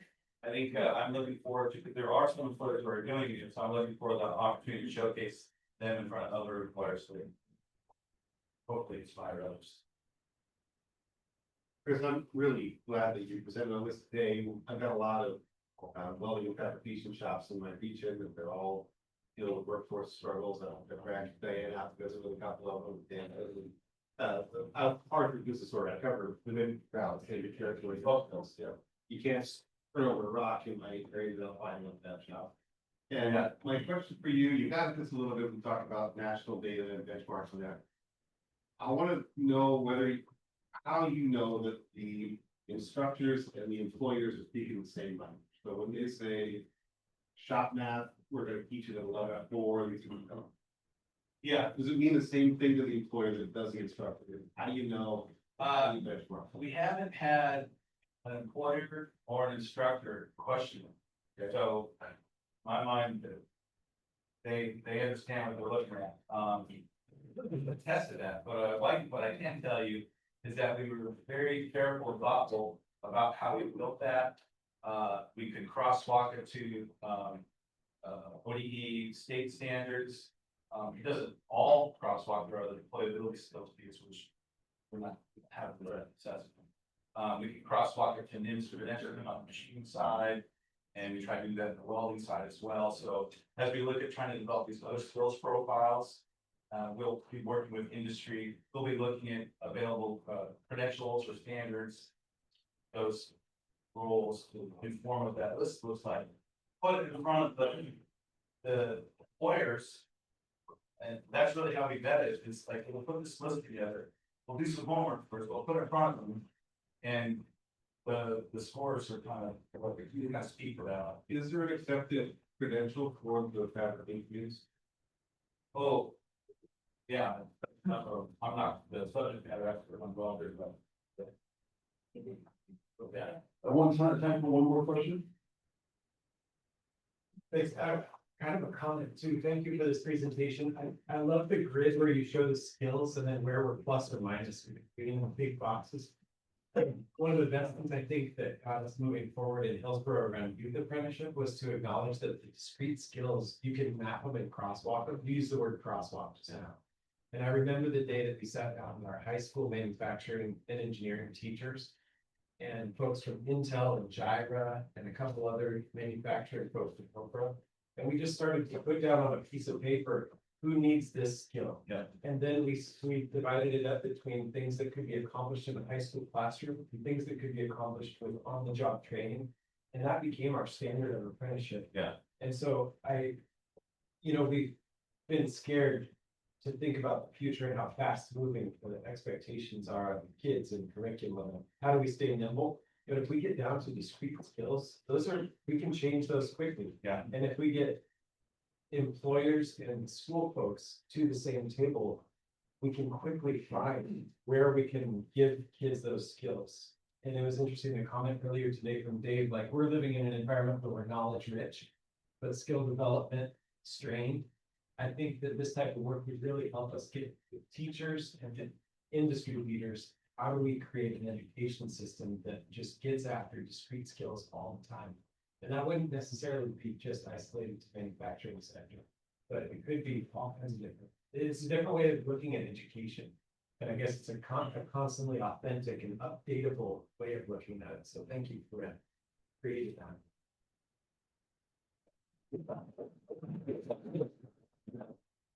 So we're going to continue our conversation with high school CTE. High school CTE is the first step of Consortium's process review strategic plan work item.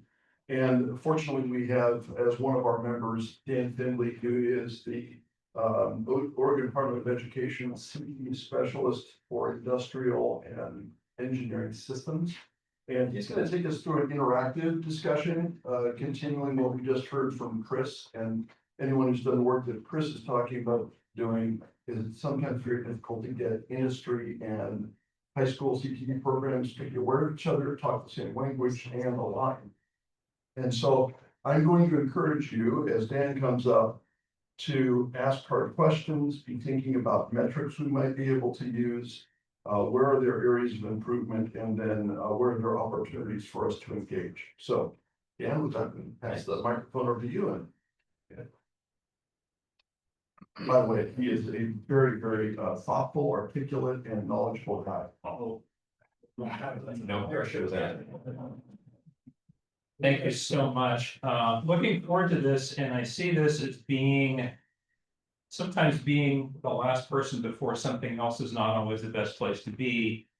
I'm usually situated right before the end of the session or before a meal. It always gets me in trouble and I have to move really fast, otherwise I have unhappy people.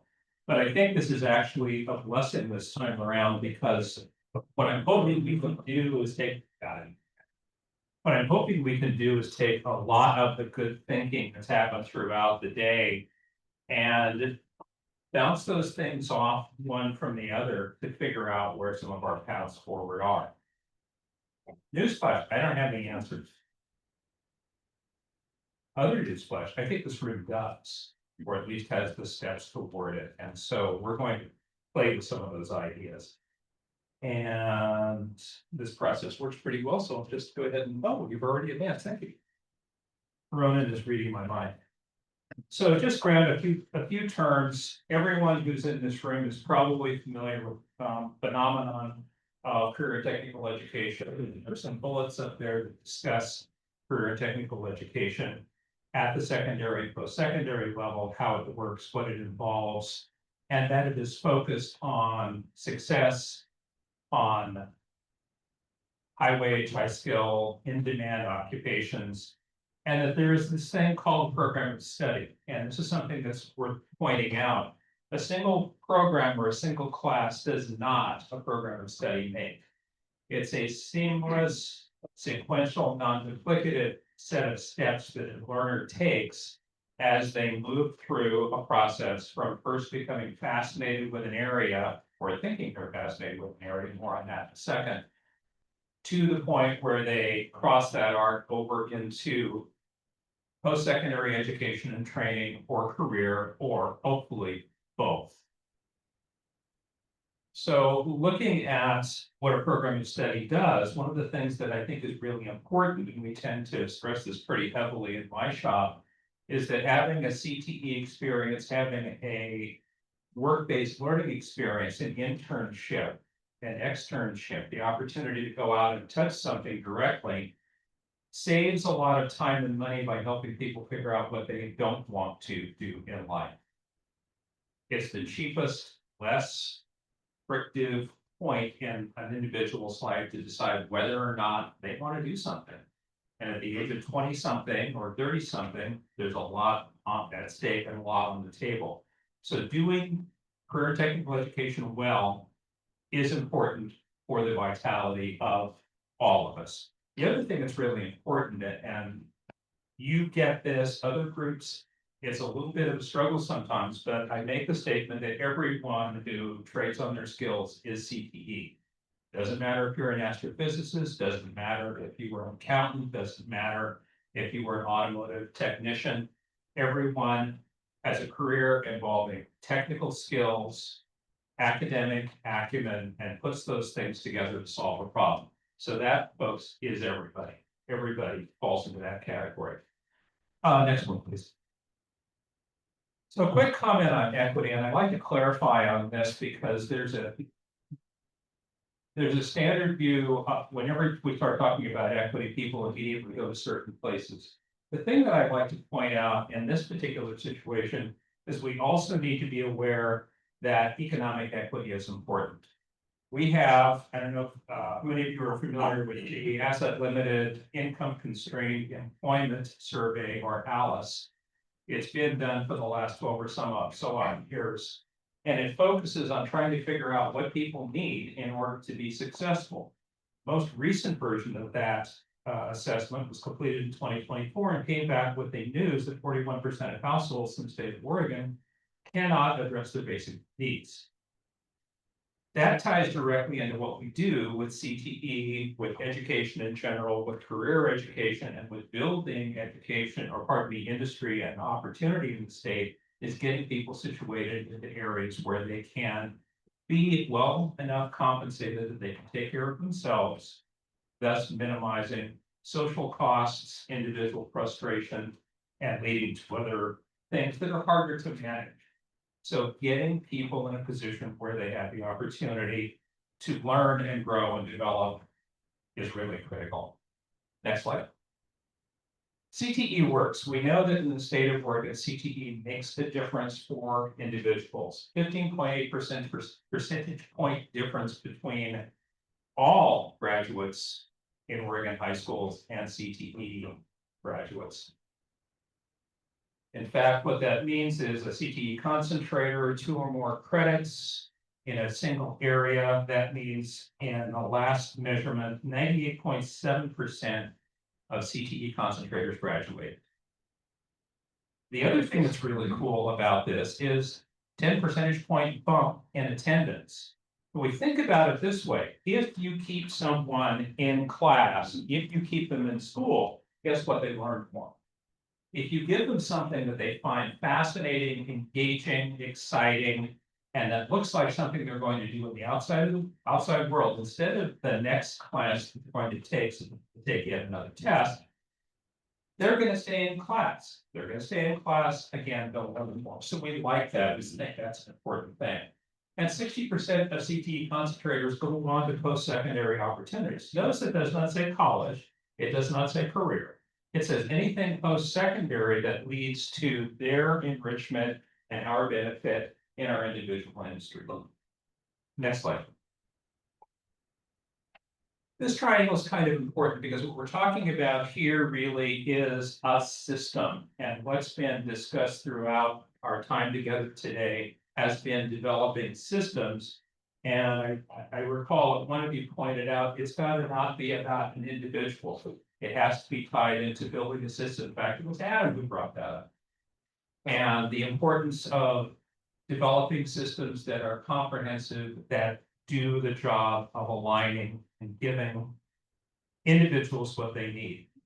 CTE programs at the post-secondary level, at the secondary level, cannot optimally function without the engagement of business, industry, labor, and trades.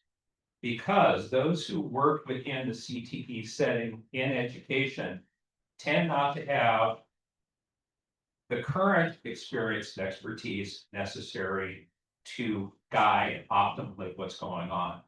These are people who have at least 2,000 hours in the field where they can't be endorsed to teach in a CTE program. They have to have a professional development arc that prepares them to do the best work they can with the students. That professional development arc is prescribed by people from business, labor, industry, and trades. Because every program has an advisory committee or should have access to advisors that do that lift of making sure that the teachers have the tools that they need in order to be well prepared. And that includes ongoing professional development that seeks to situate teachers in the best place possible so that the types of things that Chris was talking about in his matrices can really be achieved. You saw a lot of pink to red there, and those are areas that are areas for remediation or learning. By having those crossovers with industry, by having partnerships with people within the community, that's where you can make that happen and make those pink areas turn into green areas. Next slide. So here's a list of roles that are often played by business and industry in career and technical education in our system. And this applies both in secondary and post-secondary. So I'm kind of stepping over the line a little bit because I don't do post-secondary anymore. I did for very many years. But many of the items are similar. Staffing of advisory committees. By definition, by federal law, by Perkins 5 regulations, there needs to be industry engagement with programs so that they have the best information in terms of where things are going, labor market information, skills, knowledge, recent developments, trends.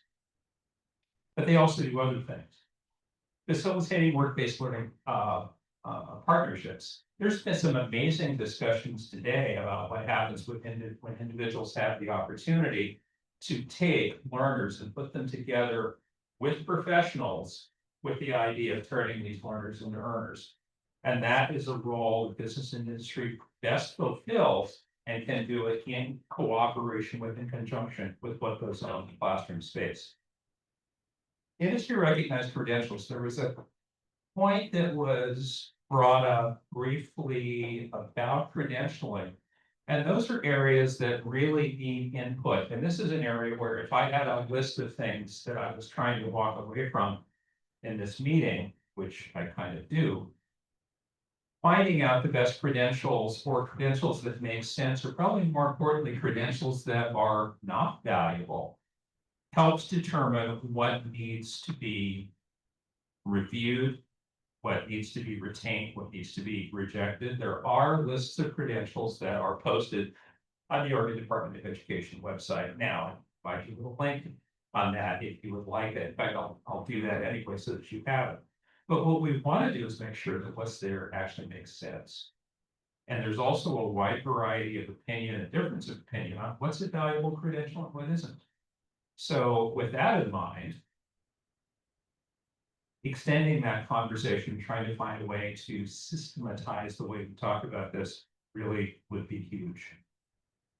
Post-secondary guidance and partnership. One of the things that is a reality is that we have out-migration, we have declining birth rates, we have smaller number of learners in the school age span right now, and we have a population decline forecast for probably the next 10 to 15 years. We need to do more with the people we have here and turn their lives and their interests into opportunities, which means getting them directed toward the proper programs and helping them figure out how to transition, how to change, how to flux, how to make their learning portable. I don't think there are too many people in here who are still doing the same thing they started doing when they were 18.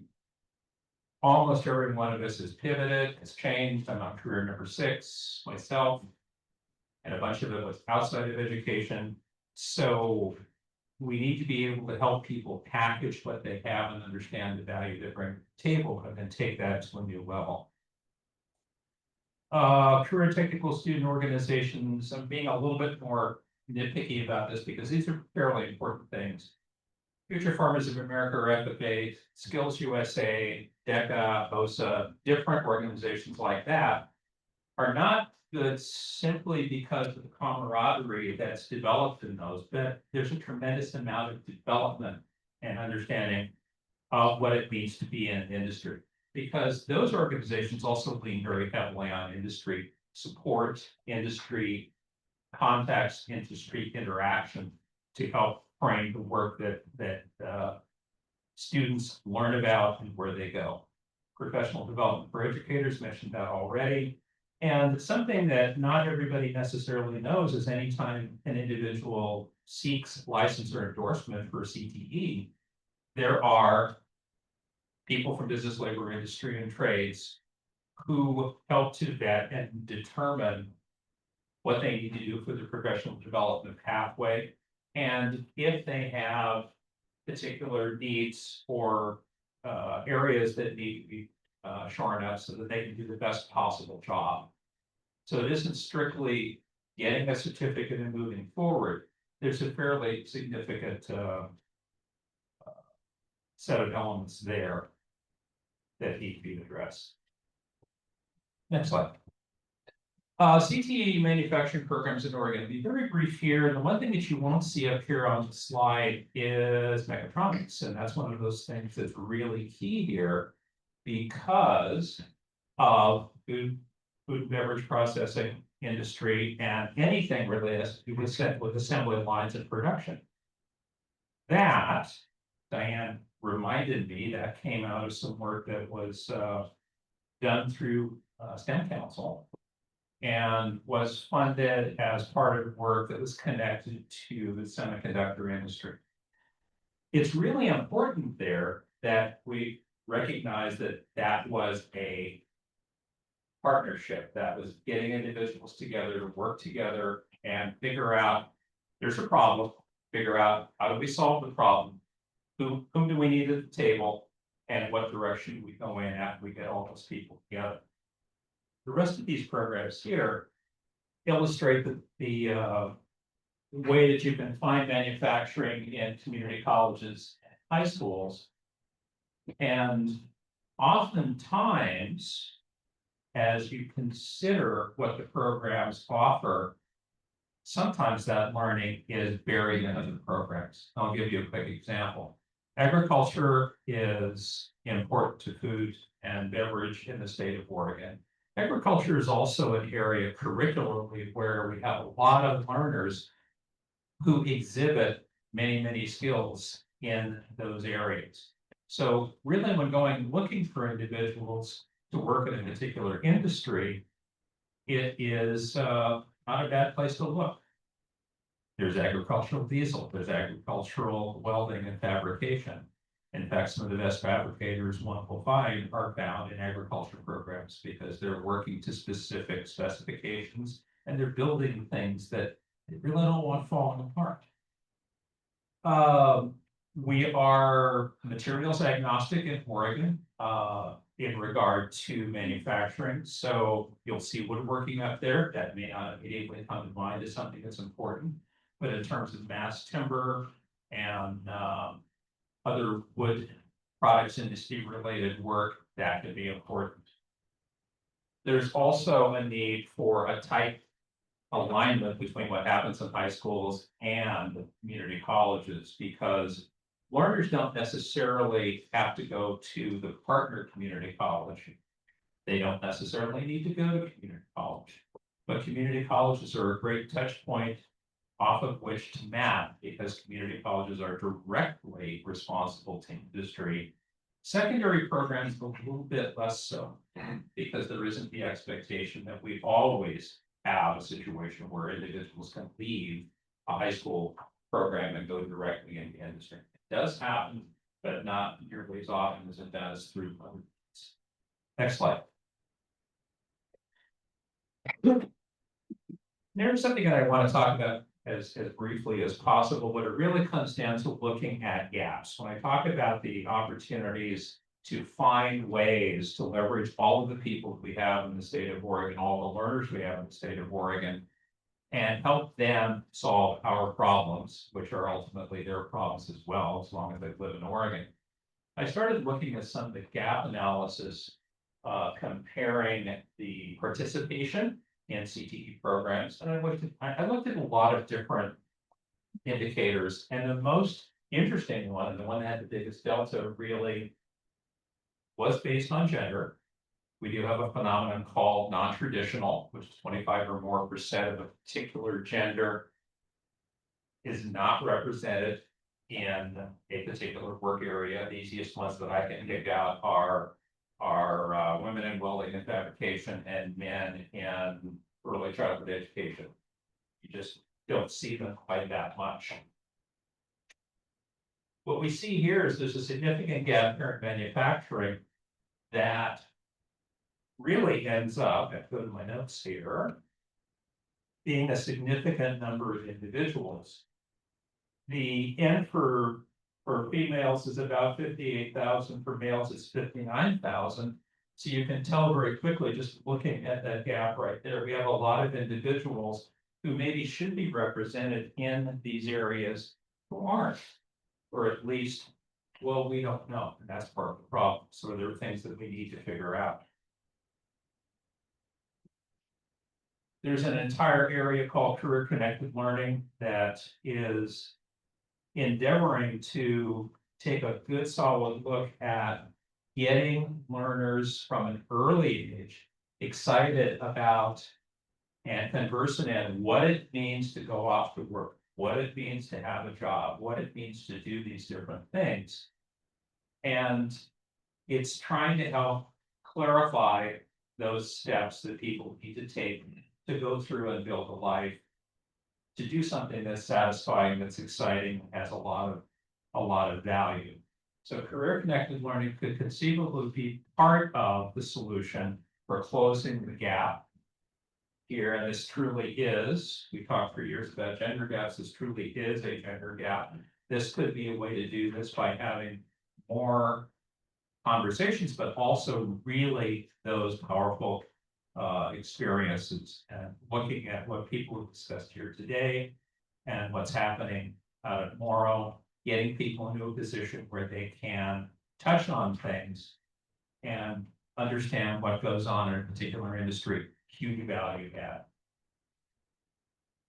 Let me go to the next slide here. This is something else that's more of a down in the geeky weeds thing.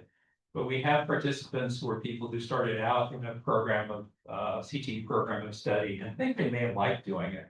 And then we have these individuals who are held over concentrator status, and those are the people who are 2 or more credits who have decided that this is probably likely what I still want to do. And you'll notice even at that age, or at that particular level, there's still a gap in manufacturing. The thing that is probably more telling than anything else is the retention over to concentrator status is not really all that great. We have a number of people who shake out of the system, drop out of the system. Some of them find other programs they think are more compelling, which is great if that works for them. But we have to also wonder, because it's not really tracked very well, and that's something else we probably need to talk about, is figuring out how many of them decided to just turn and walk away. So that's something that can be done collaboratively using career connected learning systems and ideas and the intersection with industry, because being able to bring industry people in and talk about what they really do is a big help. Next slide, please. I'm gonna skip a few, check on time here. I'm gonna skip through a couple of these. Are they getting these slides? They are, okay. So what we can do is you will have them. If there are questions, you can certainly reach out or catch me at the next one, or in the next meeting. The one thing I did want to talk about a little bit is financing of a lot of these opportunities. Carl Perkins' allocation for the state of Oregon ends up being about $6.2 million a year for post-secondary, $6.2 million a year for secondary. That money, if you do a quick back of the envelope division across 197 districts, is $31,809, also known as not a lot. The responsibility, though, that the lift, the heft, the struggle in some cases is launching and supporting programs at the local level, because local areas decide what they need. It's usually done in conjunction with what industry exists in the area. It has an awful lot to do with what the individual districts decide that they can or will invest in CTE at any given time. And everyone's under a tremendous amount of pressure, so that causes some interesting struggles. So making the decisions well oftentimes falls back on being able to get best information from partners such as individual advisory committees or colleges, universities. There are some programs that do align with university programs. As long as they have a community college link, they can do that. And they will use that as a way of advising. And there are some programs that start out at the sophomore or so level and then link someone all the way up. If they follow a pathway, they can go on up into the 4-year and beyond level. But it's because the conversation's happening, because people are able to reach out and get support and information that makes a difference. Run the next one. Okay.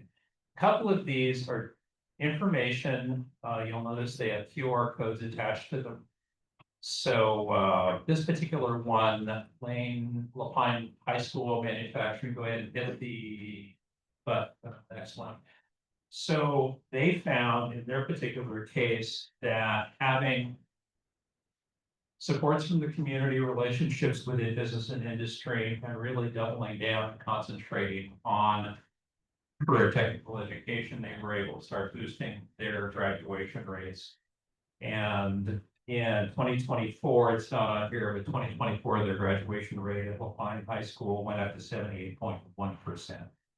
So focusing on and pushing into the diverse programs that are thoroughly enjoyed by students really makes a difference.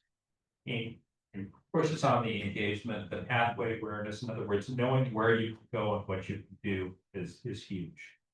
There are a couple of things that I wanted to point out. Next slide, please. There are a couple of things that I wanted to point out in terms of efforts that are in some ways similar to, yet different from the work that Anna and her folks are doing out east. And that's, we have several things here. Northwest Connect Career Hub, which used to be known as Clackamas Connect Career Hub, operates in the greater Clackamas County area and is designed to bring individuals, business, labor, industry, trades, education, post-secondary and secondary together to talk about what options and possibilities look like, including access to internships, job shadows, things of that nature. Don't have a lot of data on this because they keep a lot of it behind their firewall. But what I was able to do by examining some of their web logs that I could get contact with was industry likes it. And there's a great deal of engagement with parents and even students trying to figure out how they can align to programs and opportunities. That was really exciting. And I encourage you to read about that. You can see their partners across the bottom. And notice that workforce partnership is one of them. So workforce areas can be a great lift. Next slide. Lots of Works is a really strong example of a program that helps develop opportunity for young people. Next slide, please.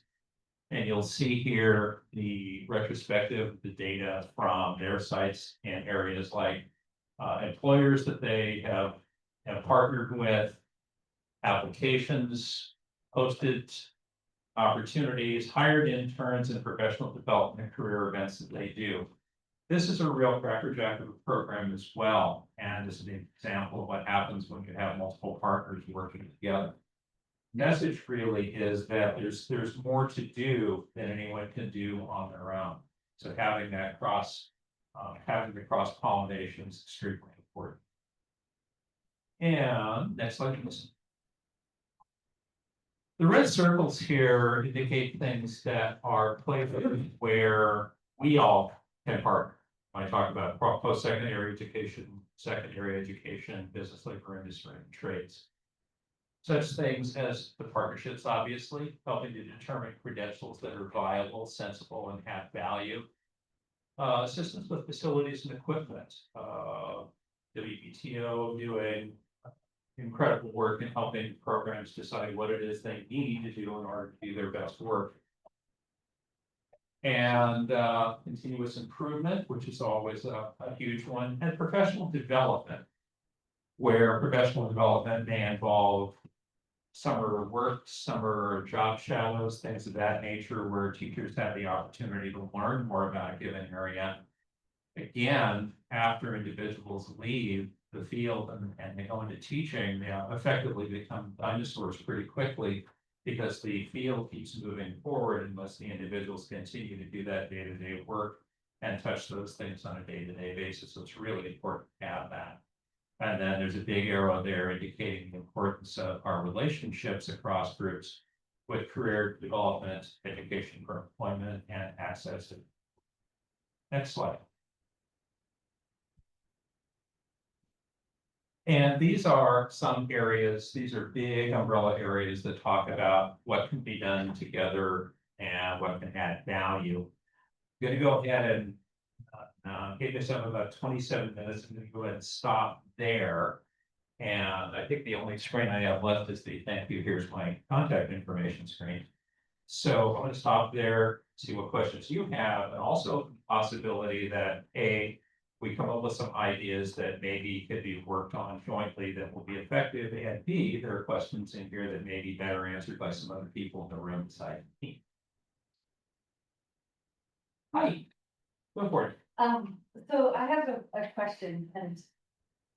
Okay, so John, there's a mechatronics program in Foxborough. Right. And I know Worst program. John Ward, okay, yeah, John Ward, everyone knows him, solid. And a few years ago, one of my colleagues at the Hillsborough School District did a crosswalk with a computer science class at Hillsborough High School, and they were almost the exact same. Does that happen where a class may be called something different for whatever reason, but it could be the same, because I like a PCCR mechatronics, I think we've had 0 enrollment in the history of the program, and it's like, do we keep it alive, or your industry wants it? So is that something that this group would it make sense to look at, or? I think it's definitely on the table to clarify how things fit together. And, you know, where the value is, where the value crosswalk is. I think it's probably a good thing to do. We spend way too much time not talking to one another. And it's easy for things to, people can have very similar programs and be in neighboring districts, and sometimes they think, no, they're. And So even the name, right? It's like Yeah. computer science, then it's like mechatronics, you know?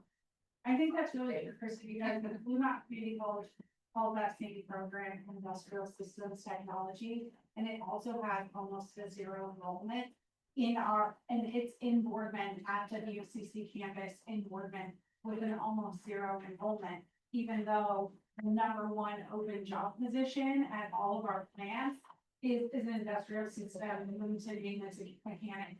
That position is the time it pays $25 to $35 an hour, and we can't keep them. We don't have enough people ever trained to do that. It just doesn't sound cool or sexy, and we can't sell it. That's the problem. Yeah. I think we used to call them no rights back in the day. Oh, really? Oh, what? No rights. Oh, really? So I'm along that same theme. We talk a lot about how do we get CTE instructors in the K-12 system to talk to industry, but one of the things that we've had continuous problems with is how do you get a diminishing source of new employees, i.e. students, to be interested in going into these sort of careers or even the classes in the first place. And mechatronics is a great example. Another one is metrology, where industry is constantly asking for something that no student has likely ever heard of, even though the demand is high. How do we engage with the students so that they're interested in finding a pathway that ends up with employment that our manufacturers need? That's a really good question. I think I am right there. The key piece, that's Justin from Lane County, the career learning and creating these portals. But the thing I keep thinking about is like, especially with the conversation you're joking about, like, what's the secret sauce for getting educational industries together to talk? And so the talk too, but industries role and what they're gonna have to put in the pot. They have all the knowledge and what the industry needs for its going, but how are they gonna deliver with that the sales pitch? As a teacher, that's secondhand knowledge already. Because tell the students this, like, I'm telling you students and why you should do this because they told me what to say. But I'm at the game, so they need somebody from industry to really go and sell it. Whether it's like industry panel, guest speaking at schools, whatever it's gonna be, but they need to be on the ground too, in those schools to be like, this is what I do, come visit, industry tours. Those are really helpful too, to see it in action. job shadows, being open to these educational experiences for youth. That's the part that's really gonna, this is what I make, what it takes, you know. Those kind of things are really important. It can't be overstated. Excellent. I'm gonna cut you all off because I don't. But catch me afterwards and catch me at the next, or please send me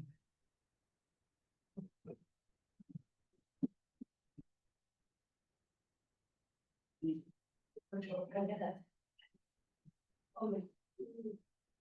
All right, so we have Julia Pani with Tech Online to give a quick updates of the current happenings in her world.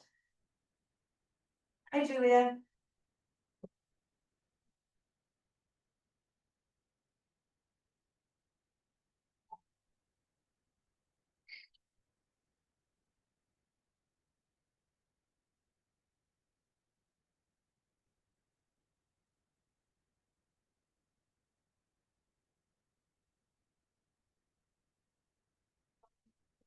Will you work at?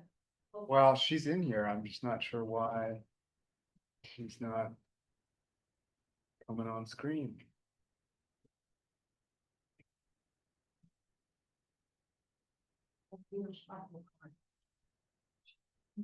Oh, she's having issues. Yeah.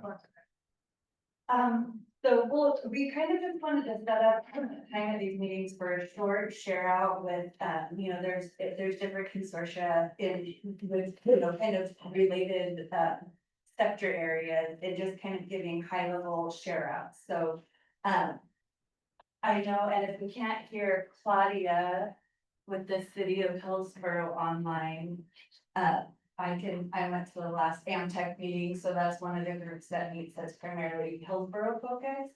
And then we have the semiconductor consortia that Kyle with OBC runs, so we can each just give a couple updates. Is Claudia able to? Yeah, she's on.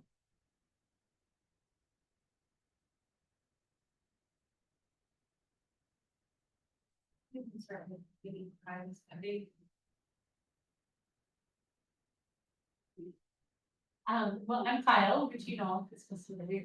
And I work for the Oregon Business Council, but as Christy said, one of the things I do in that role is coordinate a semiconductor talent consortium. And I think the biggest news we have to share, if you didn't see it, a couple of weeks ago, it was announced that Oregon was selected for a National Science Foundation Regional Innovation Engine Award for semiconductors.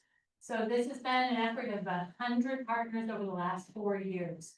And it's up to $160 million over the next decade. We get 15 million for the first 2 with very specific kinds of deliverables, and then we'll be evaluated for the next 3 years for 45 million, and then the final 5 years that could get us up to 160. So there are 3 elements that are focused around research, industry-informed research that happens at the universities. One's around company formation and startups. And then the last piece is workforce. And so I serve as the co-director of workforce for that. So lots of opportunity for us to partner, to think about adjacent industries, to think about, you know, how we'll use all of this resource to really think about the talent in Oregon. So really excited about that. Well, good one. I know at the last meeting with Amtech, it's great. We always have industry and local partners share outs. They were talking about a new Discover Manufacturing course in partnership with Corvo and Gyra. So these kind of, and it's a 2 credit free opportunity in August. So they were able to share that out and just kind of uplift the importance of industry partnerships with schools. They talked about the potential. I don't know if the ink's dry on these apprenticeship expansions yet, but I know there's more companies interested after some waiting time. So that is very exciting in Hillsborough as well. And then talking about Semicon West in 2026 and having a more collaborative Oregon presence there. So those were a few of the highlights. Does anyone else have any similar groups that they participated in or or any. Does anyone want to take the mic from me? Or any like regional updates that might be good for the group.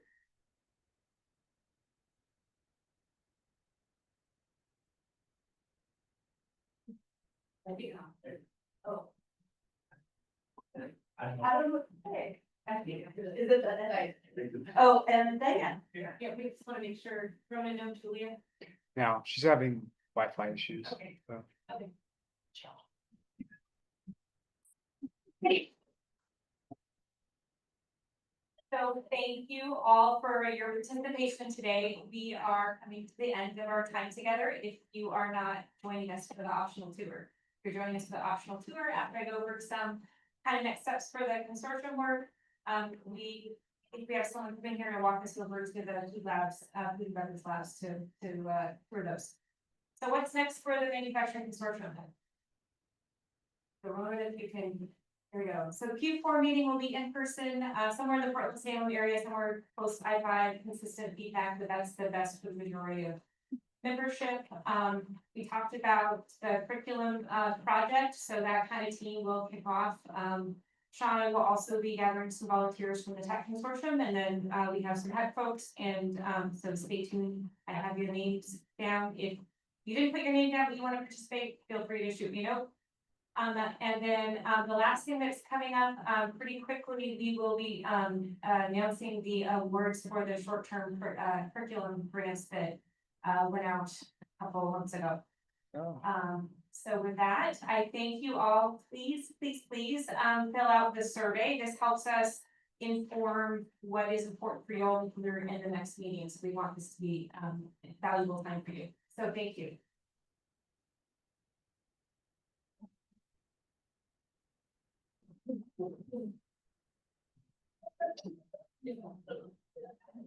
Right. Wait.